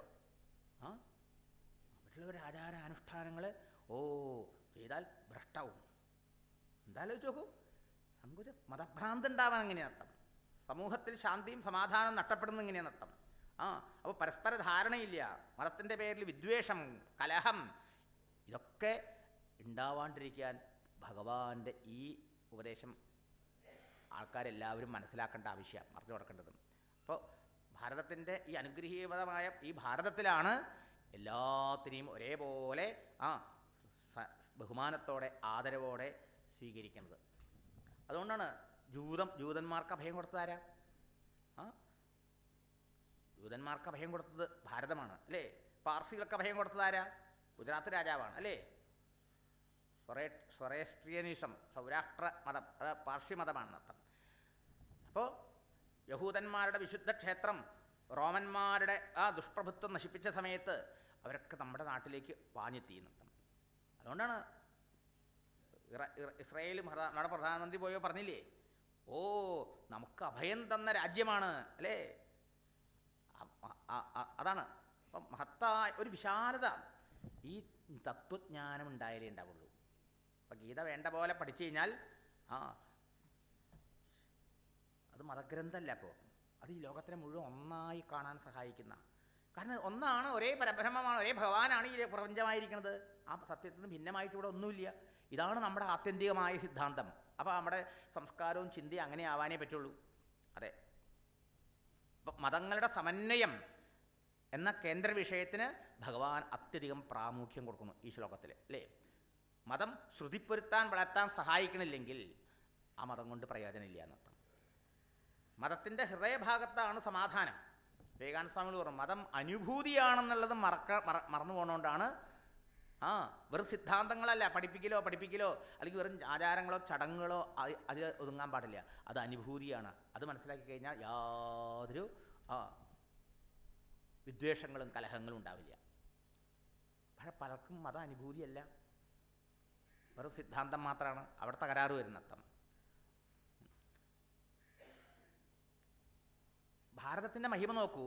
ഇത് മഹർഷിമാർ മാത്രമല്ല, ഭാരതത്തിൽ നമ്മുടെ ഋഷീശ്വരന്മാർ മാത്രമല്ല ഈ ഏകത്വ ഭാവന അഭ്യസിച്ചിരുന്നത്. ഇവിടുത്തെ രാഷ്ട്രീയ സംവിധാനവും ഈ സഹിഷ്ണുതയുടെ സന്ദേശം ഉൾക്കൊണ്ടുകൊണ്ടാണ് പോണത്, അല്ലേ? അതുകൊണ്ടാണ് എല്ലാ സംസ്കാരത്തെയും ഇവിടെ മാടി വിളിക്കാനും അതിനൊക്കെ പ്രചരിക്കാനും അതിനൊക്കെ വളരാനും പറ്റിയ മണ്ണായത് ഈ ഭാരതഭൂമി എന്നർത്ഥം. മറ്റ് മതങ്ങളിൽ എന്താ നമ്മൾ കാണുന്നത്? ഞാൻ മതവിശ്വാസിയാണെങ്കിൽ അവരുടെ മനസ്സ് സങ്കുചിതമാണ്, വിശ്വാസ അന്ധത വരുന്നു. മനസ്സിലായോ? നമുക്കങ്ങനെ വിശ്വാസ അന്ധതയില്ല. ഞാൻ പിടിച്ച മുതൽ 4 കൊമ്പ് എന്നുള്ള സിദ്ധാന്തമില്ല. അതാണ് മറ്റ് മതങ്ങളിൽ നമ്മൾ കാണുന്നത്. ഞാൻ മതത്തിൽ വിശ്വസിക്കുമ്പോൾ നമ്മളെന്ത് ചെയ്യണു? ഉദാരമനസ്കരാവണു. നമ്മുടെ മതം നമ്മളെ ഉദാരമനസ്കരായി എല്ലാവരെയും ആശ്ലേഷിക്കാൻ സഹായിക്കുന്നു, അല്ലേ? അവേഴ്സ് ഈസ് ഓൾ ഇൻക്ലൂസീവ് എന്ന് പറയും. സർവ്വസമാശ്ലേഷിയാണ്, എല്ലാത്തിനെയും ഉൾക്കൊള്ളാൻ കഴിയുന്നതാണ്. നേരെ മറിച്ച് മറ്റ് മതങ്ങളിലോ അവർക്ക് അവരുടെ മതവിശ്വാസിയായാൽ ഉദാരമനസ്കരാവാൻ വയ്യ. അതാണ് ഈ സനാതനധർമ്മത്തിൻ്റെയും ഹിന്ദുമതത്തിൻ്റെയും മറ്റ് മതങ്ങളുടെയും തമ്മിലുള്ള വ്യത്യാസം തന്നെ എന്നർത്ഥം. മമവർത്തമാനുവർത്തന്തേ മനുഷ്യ പാർത്ഥ സർവശഃ.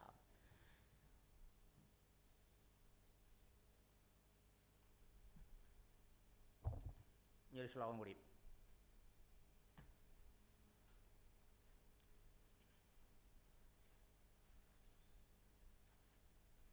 ഭഗവാൻ രാഗദ്വേഷങ്ങളില്ലാത്തതുകൊണ്ട് എല്ലാ രാശികളെയും ഭഗവാൻ തുല്യമായി കാണുന്നു, തുല്യമായി അനുഗ്രഹിക്കാനും ഫലം കൊടുക്കാനും കഴിവുള്ള ആളാണ്.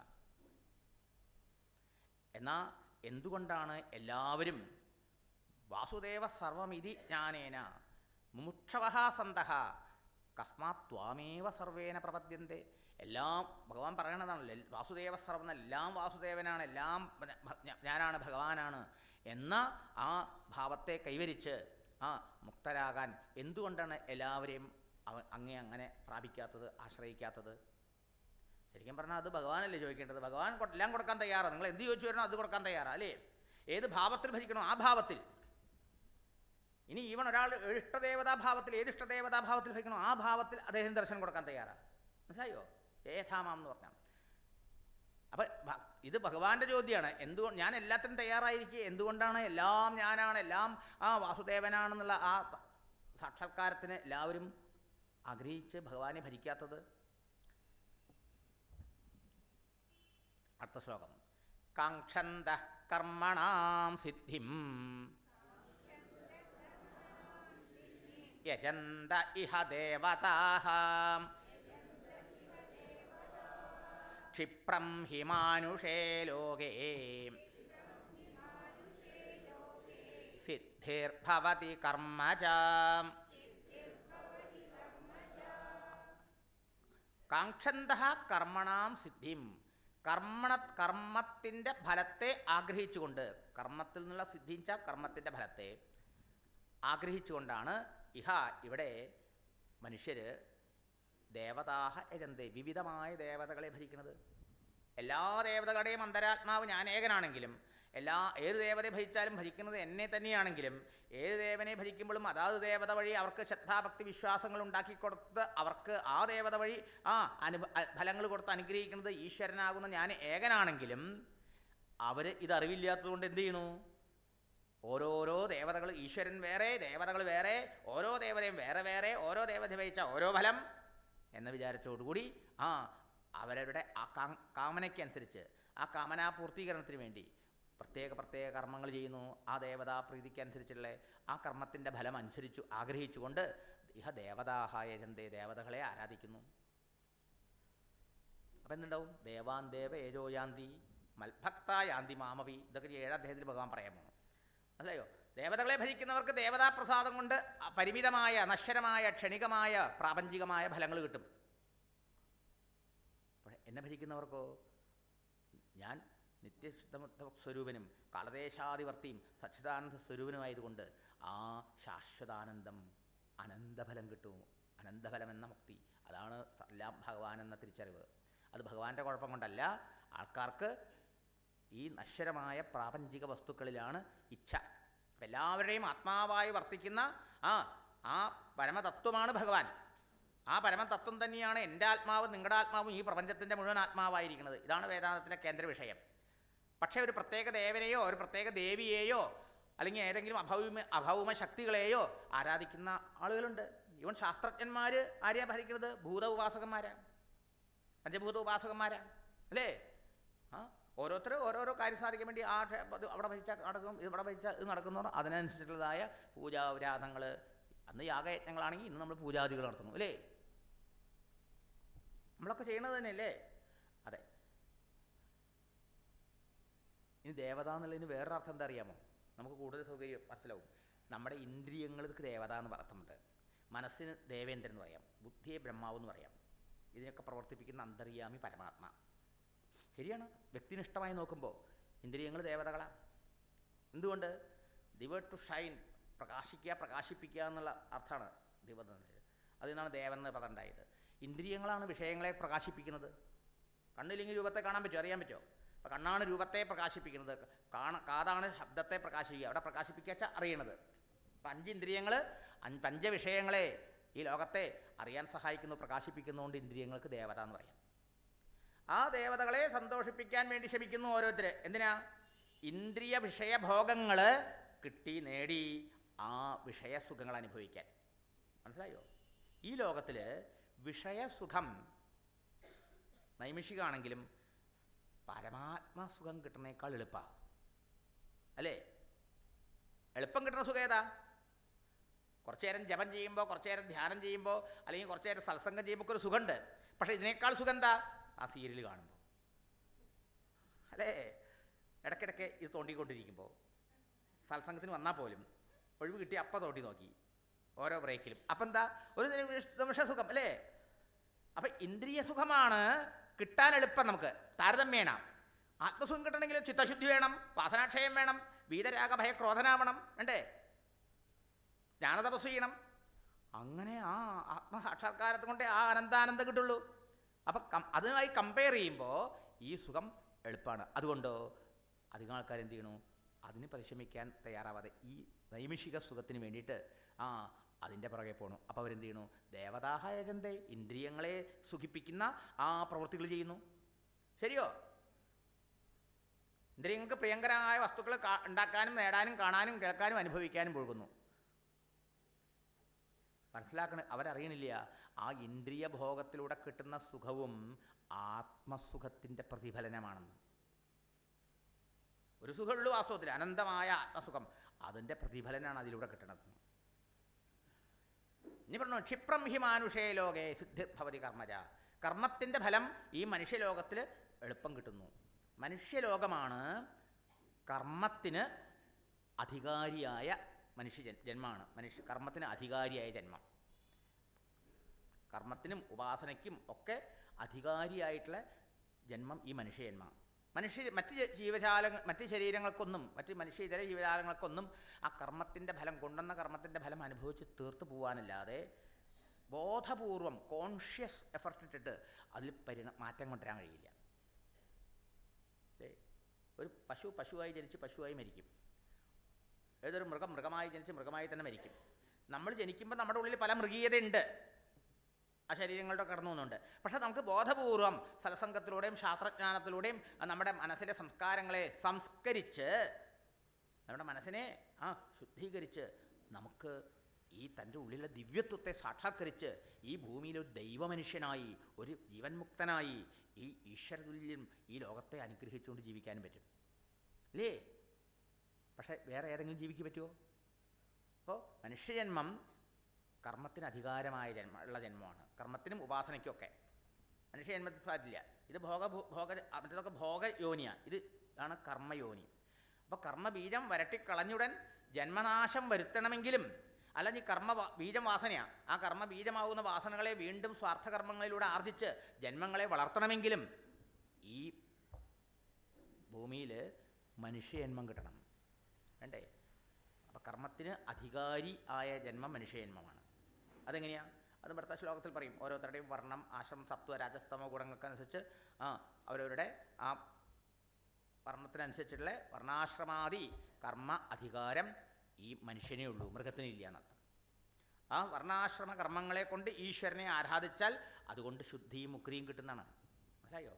സ്വേ സ്വേ കർമ്മണി അഭിരത സംസിദ്ധിം ലഭതേ നരഹ. ഭഗവാൻ ഇതേൽ ഇനി പറയും, ഇത് ആശയം ആദ്യം മുതൽ അവസാനം വരെ പറയും. ഓരോ വ്യക്തിയും അവരവരുടെ ആ ഗുണഘടനയ്ക്കനുസരിച്ചുള്ള പ്രവൃത്തികളിൽ ഏർപ്പെട്ടുകൊണ്ട് തന്നെ എങ്ങനെയാണ് സംസിദ്ധിയെ, മുക്തിയെ, സാക്ഷാത്കാരത്തെ നേടാൻ സാധിക്കാം? യദപ്രവൃത്തിർഭൂതാനാം യേന സർവമിദം തദം സ്വകർമ്മണ തമഭ്യർച്ച്യ സിദ്ധിം വിന്ദതി മാനവ. ഇത് മാനവനാ പറഞ്ഞത്, മൃഗത്തിനല്ല. ഒരു മനുഷ്യനെ സാധിക്കുള്ളത്. മനുഷ്യന് ഈ ഒരു പ്രത്യേക ഗിഫ്റ്റ് ഈശ്വരൻ്റെ ഉണ്ട്. മനസ്സിലായോ? മനുഷ്യന് അവനവൻ്റെ യഥപ്രവൃത്തിർഭൂതാനം, നമുക്കൊക്കെ പ്രവർത്തിക്കാനുള്ള ശക്തി എങ്ങനെ അവിടുന്ന് ഉണ്ടാവുന്നത്? കറണ്ടില്ലെങ്കിൽ ഇതൊന്നും പ്രവർത്തിക്കില്ലാവോ? ഇതുമാതിരി എൻ്റെ ഉള്ളിൽ അന്തര്യാമിയായി ആ ചൈതന്യം ആത്മാവുള്ളപ്പോഴല്ലേ ഈ ശരീര മനോബുദ്ധികളൊക്കെ സചേതനമായി പ്രവർത്തിക്കുള്ളൂ. അവനെന്നാണ് ഈ എൻ്റെ പ്രവൃത്തി നടക്കണം, അവനെന്നാണ് ഈ ലോകത്തിൻ്റെ സൃഷ്ടി ഉണ്ടായി ലോകത്തിലെ പ്രവൃത്തികൾ ആരംഭിച്ച് നടക്കുന്നതും അവസ്ഥ നടക്കുന്നത്. ഏന സർവമിതം തതം, ആരാൽ ഈ പ്രപഞ്ചം മുഴുവൻ വ്യാപിക്കപ്പെട്ടിരിക്കുന്നുവോ ആ അഖണ്ഡ ബോധവസ്തുവാണ് ഈ ലോകത്തിന് മുഴുവൻ ഉണ്മ കൊടുത്തുകൊണ്ടിരിക്കുന്നത്. അതിലാണ് എല്ലാം നിൽക്കുന്നത്. ആകാശത്തിലാണ്, സ്പേസിലാണ് എല്ലാം നിൽക്കുന്നത് അല്ലേ? ആ സ്പേസ് അതിനെ മുഴുവൻ വ്യാപിച്ചിട്ടില്ലേ? ഇതുപോലെ ആ സത്തായ ഉണ്മയായ ആ ബോധവസ്തുവിലാണ് ഈ കാണുന്ന സമസ്ത നാമരൂപ പ്രപഞ്ചം നിൽക്കുന്നത്. അപ്പോൾ അതിൽ നിൽക്കുന്ന വസ്തുക്കളെയൊക്കെ അത് വ്യാപിച്ചിട്ടില്ലേ? ആകാശത്തിൽ നിൽക്കുന്ന വസ്തുക്കളെയൊക്കെ ആകാശം വ്യാപിച്ചിരിക്കണ പോലെ എല്ലാ വസ്തുക്കളിലും ഉണ്മയായിട്ട് ആരിയിരിക്കണോ? പരമാത്മാവിരിക്കണോ? സത്തായി, സത്സ്വരൂപമായിട്ട്. അതെന്താണ് സത്ത്? എല്ലാത്തിനെയും അറിയുന്ന ബോധം തന്നെ. ബോധം മാറാത്തതുകൊണ്ട് കാലദേശാതീതമാണ്, അഖണ്ഡമാണ്, അനന്തമാണ്, ഇൻഫിനിറ്റാണ്. അതൊന്നല്ലേ ഉള്ളൂ. അപ്പോൾ അഖണ്ഡവും അനന്തവും ആയിട്ടുള്ള വസ്തു ഒന്നേ ഉള്ളൂ. അപ്പം അഖണ്ഡബോധസ്വരൂപിയായ ആ പരമാത്മാവിലാണ് ഈ മുഴുവൻ നാമരൂപ പ്രപഞ്ചം നിൽക്കുന്നത്. അതിൽ മുഴുവനും വ്യാപിച്ചിട്ടുണ്ടത്. ഏന സർവം ഇതം തതം സ്വകർമ്മണ, സ്വന്തം കർമ്മം കൊണ്ട് അവനെ ആരാധിച്ചിട്ട്, അങ്ങനെ ആ ഈശ്വര ആരാധനയായി, ഈശ്വര പൂജയായി ആ കർമ്മങ്ങളെ അനുഷ്ഠിക്കുന്ന വ്യക്തി ഭൗതികാഭിവൃദ്ധി നേടും. ഓഫ് കോഴ്സ് കർമ്മങ്ങൾ ഒന്നാന്തരാകുമ്പോൾ അതോടൊപ്പം ആന്തരശുദ്ധി, ഈ സത്യ ആത്മാനുഭവം, മുക്തി, സിദ്ധി കൈവരും. സ്വകർമ്മണ തമഭ്യർച്ച സിദ്ധിമില്ല. അത് മനുഷ്യനല്ലേ ഉള്ളൂ. അതുകൊണ്ട് മാനുഷേ ലോകേ കർമ്മജാ സിദ്ധി ക്ഷിപ്രം ഭവതി. ഈ മനുഷ്യലോകത്തിലാണ് കർമ്മത്തിൻ്റെ ഫലം എളുപ്പം കിട്ടണമെന്ന്. കർമ്മത്തിന് അധികാരിയായ ജന്മം മനുഷ്യജന്മമാണെന്ന്.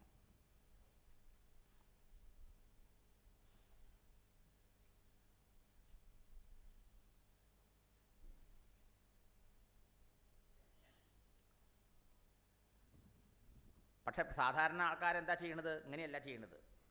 സാധാരണ ആൾക്കാർ ദൈവങ്ങളെ അവനവൻ്റെ ആവശ്യത്തിന് വേണ്ടി ഉപയോഗിക്കുക. അതെയോ?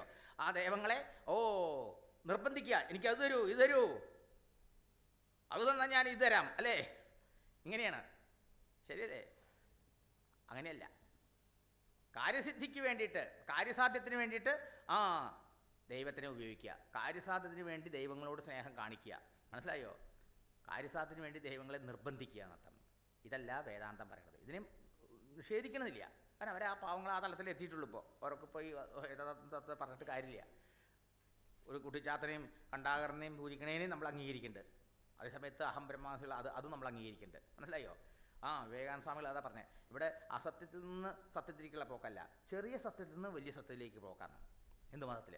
അതുകൊണ്ട് കള്ളും പൊടിയും വെച്ച് മാംസവും ഇതൊക്കെ വെച്ച് ജീവിക്കണ ആ താമസ പൂജയെയും അംഗീകരിക്കണം നമ്മൾ. കാരണം അയാൾ ആ ലെവലിലേ ആയിട്ടുള്ളൂ. അയാൾക്കുണ്ടല്ലൊരു വിശ്വാസം, ആ ദേവരെ പൂജിച്ചാൽ എൻ്റെ കാര്യം ഇങ്ങനെ നടക്കുന്നല്ലേ. മനസ്സിലായോ? പക്ഷെ അതുകൊണ്ട് കിട്ടുന്ന ഫലം അല്പമാണ്, ക്ഷണികമാണ്, നശ്വരമാണ്. അയാൾക്ക് അതേ ശ്രമം ഈശ്വരബുദ്ധിയാ ചെയ്തു എന്ന് വിചാരിച്ചാൽ അയാൾക്ക് ചിത്തശുദ്ധിയും പരമാത്മസാക്ഷാത്കാരവും ആനന്ദവും കിട്ടുമായിരുന്നു. അത് നഷ്ടപ്പെടുന്നു എന്നർത്ഥം. അതാണ്. അപ്പോൾ അങ്ങനെ നമ്മൾ ദൈവത്തിനെ ഓരോ കാര്യത്തിന് വേണ്ടി ഭരിക്കുമ്പോൾ വാസ്തവത്തിൽ നമുക്ക് ആ ദേവനോടാണ് ഇഷ്ടം, സ്നേഹം അല്ല, നമുക്ക് സാധിക്കേണ്ട കാര്യങ്ങളോടാണ്. മനസ്സിലായോ? കാര്യം സാധിക്കേണ്ടായ ഭജനം കഴിഞ്ഞു. നേരെ മറിച്ച് ഓരോ വ്യക്തിയും ഈ അറിവിൻ്റെ വെളിച്ചത്തിൽ ഏത് ദേവനെ ഭരിക്കട്ടെ, ഏത് വഴി പിന്തുടരട്ടെ, ഏത് മതവിശ്വാസത്തെ പിന്തുടർന്നോട്ടെ, പക്ഷെ അവർ ഓരോരുത്തരും എന്നിലെത്തിച്ചേരും. ആനന്ദ സ്വരൂപനായ ഭഗവാനിലെത്തിച്ചേരും, പരമാത്മ സാക്ഷാത്കാരത്തിൽ എത്തിച്ചേരും എന്നർത്ഥം. അപ്പോൾ ഭഗവാന് പക്ഷാഭേദമുള്ളത് കൊണ്ടോ രാഗദ്വേഷങ്ങളുള്ളത് കൊണ്ടല്ല, എല്ലാം വാസുദേവനാണെന്നുള്ള, എല്ലാം ഈശ്വരനാണ് എന്നുള്ള ആ അനുഭൂതി എല്ലാവർക്കും കൊടുക്കാത്തത്. അവർക്കത് വേണ്ടപ്പോൾ അല്ലേ? നല്ല സദ്യ വരാമെന്ന് പറഞ്ഞാൽ വേണ്ട, ഞാൻ ഇതുകൊണ്ട് തൃപ്തനാന്ന് പറഞ്ഞാൽ എന്ത് ചെയ്യാൻ പറ്റും അല്ലേ? അതാണ് കാര്യം. ഏതെങ്കിലും തരത്തിൽ ഒരു രൂപത്തെ ഭജിച്ചാലും അത് ആ ദൈവികതയുടെ ആരാധന തന്നെയാണ്, നിഷേധിക്കുന്നില്ല അതിനെ. പക്ഷേ ശരിയായ ആ അറിവില്ലാതെ ഭജിക്കുമ്പോൾ ഈശ്വര പരമാത്മഭജനത്തിൻ്റെ ഫലം അവർക്ക് കിട്ടണില്ല, അല്പഫലമേ കിട്ടണുള്ളൂ. എങ്കിലും അതിനെയും അംഗീകരിച്ചിരിക്കുന്നു അർത്ഥം.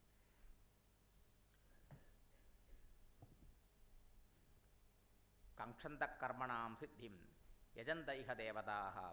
ഓരോരോ കർമ്മത്തിൻ്റെ ഫലത്തെ ആഗ്രഹിക്കുന്നതായ ഭക്തന്മാർ എൻ്റെ അഭീഷ്ടം സാധിപ്പിക്കുക ഏത് ദേവതയാണോ ആ ദേവതകളെ സന്തോഷിപ്പിക്കാൻ പോകും. ഇന്നത്തെ മോഡേൺ ടൈമിൽ ഉദാഹരണം പറഞ്ഞാൽ ഒരു ദേവത അർത്ഥത്തിൽ നമ്മൾ കണ്ടു, ഇന്ദ്രിയങ്ങളെ സന്തോഷിപ്പിക്കാനുള്ള ഇന്ദ്രിയ ഭോഗങ്ങളിൽ മുഴുകണു.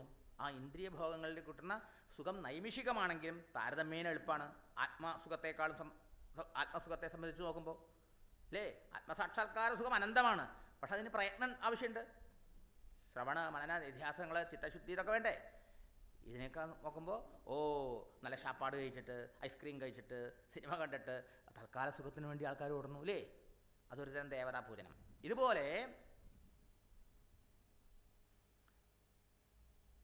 ഇതുപോലെ ആൾക്കാർ എന്ത് ചെയ്യണു? അവരുടെ അഭീഷ്ടങ്ങൾ സാധിപ്പിക്കുന്ന ദേവതകളെ ഇന്നത്തെ മോഡേൺ ടൈമിൽ നമ്മൾ പറഞ്ഞാലോ ഓരോരോ മന്ത്രിമാരെ സ്വാധീനിക്കാൻ പോണു, ഓരോരോ രാഷ്ട്രീയ പാർട്ടിക്കാരെ സ്വാധീനിക്കാൻ പോണു, ഓരോരോ ഡിപ്പാർട്ട്മെൻറ്റിനെ സ്വാധീനിക്കാൻ പോകുന്നു. ഇവരിലൂടെയൊക്കെ പ്രവർത്തിക്കുന്ന പവർ ഏതാണ് നോക്കൂ. ഗവൺമെൻറ്റിനെ നമ്മൾ നിർഗുണ പരബ്രഹ്മം എന്ന് പറയാം. ഇലക്ഷൻ നടത്തുന്നതിന് മുമ്പ് നിർഗുണ പരബ്രഹ്മം, അതിൻ്റെ അധികാരം വരുന്ന നാട്ടിൽ മുഴുവൻ ഇല്ലേ? ഉണ്ട്. ഇലക്ഷൻ നടത്തിയിട്ട് ഭൂരിപക്ഷമുള്ള പാർട്ടി മന്ത്രിസഭ രൂപീകരിച്ചു. അപ്പോൾ ഈ മന്ത്രിമാരിലൂടെ പ്രകടമാകുന്ന പവർ ആരുടെയാ? അതേ ഗവൺമെൻറ്റിൻ്റെയാ, അതേ പരബ്രഹ്മത്തിൻ്റെ അല്ലേ? ഇതുപോലെ പല ദേവതകളെ മനസ്സിലായില്ലേ? മന്ത്രി, അതിന് താഴെയുള്ള സെക്രട്ടറീസ്, അണ്ടർ സെക്രട്ടറീസ്, ഓരോ ഹെഡ്സ് അല്ലേ? ഇവരിലൂടെയൊക്കെ നമ്മളെ അനുഗ്രഹിക്കുന്നത്. നമ്മളിതിൽ ഏതൊരാളെ പോയി സ്വാധീനിച്ചോ അവരുടെ പൂജ ചെയ്ത് അങ്ങനെയല്ലേ? ഇപ്പോൾ അമ്പലത്തിലെ പൂജ പോലെ തന്നെ ഈ ദേവതകളെ പൂജിക്കാമല്ലോ. അതിന് പൂജാരി വേണം, നമുക്ക് നേരിട്ട് പോകാൻ പറ്റില്ല. അവർക്ക് വേണ്ടതൊക്കെ വേണ്ട പോലെ കൊടുത്ത് പ്രസാദിപ്പിച്ചാൽ എന്തുണ്ടാവും? ആ മന്ത്രിയോ അല്ലെങ്കിൽ ആ ഡിപ്പാർട്ട്മെൻറ്റ് ഹെഡോ ആ ഉദ്യോഗസ്ഥനോ നമ്മളിൽ സന്തോഷിച്ചിട്ട് എന്ത് ചെയ്യണു? അവരുടെ അധികാരി പരിധിയിൽപ്പെട്ട കാര്യങ്ങൾ നമുക്ക് സാധിപ്പിച്ചു തരുന്നില്ലേ? ഇത് ഡേ ടു ഡേ ലൈഫിൽ നടക്കുന്ന ദേവതാ പൂജനല്ലേ? ഇതിൻ്റെ വേറൊരു ഭാവമാണ് മറ്റേ ദേവതാ പൂജനം. മനസ്സിലായില്ലേ? ഇവർക്കൊക്കെ പവർ ശക്തി കിട്ടുന്നത് എവിടുന്നാ? ഒരേ ഗവൺമെൻറ്റിൽ നിന്നാ. മനസ്സിലായില്ലേ? ഹയർ നമ്മൾ പോയാലോ ലോവറായ ആൾക്കാരെ പിന്നെ സ്വാധീനിക്കുക എളുപ്പമാണ്, കാര്യം വീ നടക്കും. മുഖ്യമന്ത്രി നമ്മുടെ സ്വന്തം ആളാണെങ്കിൽ പിന്നെ ഏത് വകുപ്പിനെ കൊണ്ട് കാര്യം സാധിക്കാൻ എളുപ്പം അല്ലേ? ഇതുപോലെയാണ് പ്രധാനമന്ത്രി നമ്മുടെ സ്വന്തം ആളാണെങ്കിലോ പിന്നെ എവിടെ വേണമെങ്കിൽ ഏത് കാര്യം വേണമെങ്കിൽ നടക്കാം അല്ലേ? ഇതുമാതിരിയാണ് പരമാത്മാവിനെ ഭജിക്കുന്ന ആൾക്ക് എല്ലാ ദൈവത്തെ ഭജിച്ച ഫലം കിട്ടും, എല്ലാം കിട്ടുന്ന അർത്ഥം. മനസ്സിലായില്ലോ? സകാമന് കാമ്യഫലം, നിഷ്കാമന് പരമാത്മപ്രാപ്തി, ആ സച്ചിദാനന്ദ സ്വരൂപത്തിൻ്റെ അനുഭൂതി, സാക്ഷാത്കാരം, മുക്തി. വാസ്തവത്തിൽ ഇത് ഭഗവാന്റെ കുഴപ്പം കൊണ്ടല്ല, നമ്മുടെ കുഴപ്പം കൊണ്ടാണ്. മനസ്സിലായില്ലേ? ഭഗവാൻ ആരോടും ഇഷ്ടാനിഷ്ടങ്ങളില്ല, നമുക്ക് അതുള്ളത് കൊണ്ട്, നമുക്ക് അതിനുള്ള ആഗ്രഹമില്ലാത്തതുകൊണ്ട്, നമുക്കതിനുള്ളതായ എന്താ പറയുക അത്രയൊന്നും നമ്മൾ ഉയർന്ന് ചിന്തിക്കാത്തത് കൊണ്ട്, അവയർനെസ് ഇല്ലാത്തതുകൊണ്ട്. പൊതുവേ അധികം ആൾക്കാർക്ക് ഇതൊന്നും അറിയില്ല എങ്ങനെയൊന്നും. പൊതുവേ നമ്മുടെ ഇടയിൽ ആൾക്കാരെങ്ങനെയാണ് ഓരോ കാര്യം സാധിക്കാം, അമ്പലത്തിൽ പോയി ഇന്ന പരിപാടി ഇതാത് നടക്കും, ഇങ്ങനെയല്ലേ വിശ്വാസം അല്ലേ? അങ്ങനെയാണ് ആൾക്കാർ. അതാണ് ദേവതാ ഭജനം. ഈ ഉദ്യോഗസ്ഥൻ്റെ അടുത്ത് പോയാൽ ഈ കാര്യം സാധിക്കാം, അയാൾ കുറച്ച് കൈക്കൂലി കൊടുത്തിട്ട് അയാളെ കൊണ്ട് കാര്യം സാധിപ്പിക്കണം അല്ലേ? ഇതാണ് നടക്കുന്നത്. ഇതൊക്കെ ദേവതാ ഭജനം തന്നെ. പക്ഷെ ഇവിടെ മനുഷ്യജന്മത്തിൽ അവനവൻ്റെ വർണ്ണത്തിനും ആശ്രമത്തിനും അനുസരിച്ചിട്ടതായ കർമ്മത്തെ അറിയാനും അത് തിരഞ്ഞെടുക്കാനും അതിനെ ഈശ്വരാർപ്പണമായി അനുഷ്ഠിക്കാനും അതിലൂടെ വാസനാക്ഷയവും ചിത്തശുദ്ധിയും നേടാനും അതിലൂടെ പരബ്രഹ്മ സാക്ഷാത്കാരത്തിലൂടെ ജീവൻ മുക്തി കൈവരിക്കാനുമുള്ള അധികാരമുണ്ട്, അതിനുള്ള സൗകര്യമുണ്ട്, അതിനുള്ള അവസരമുണ്ട്. അത് വേറെ എവിടെയില്ല. ശരി.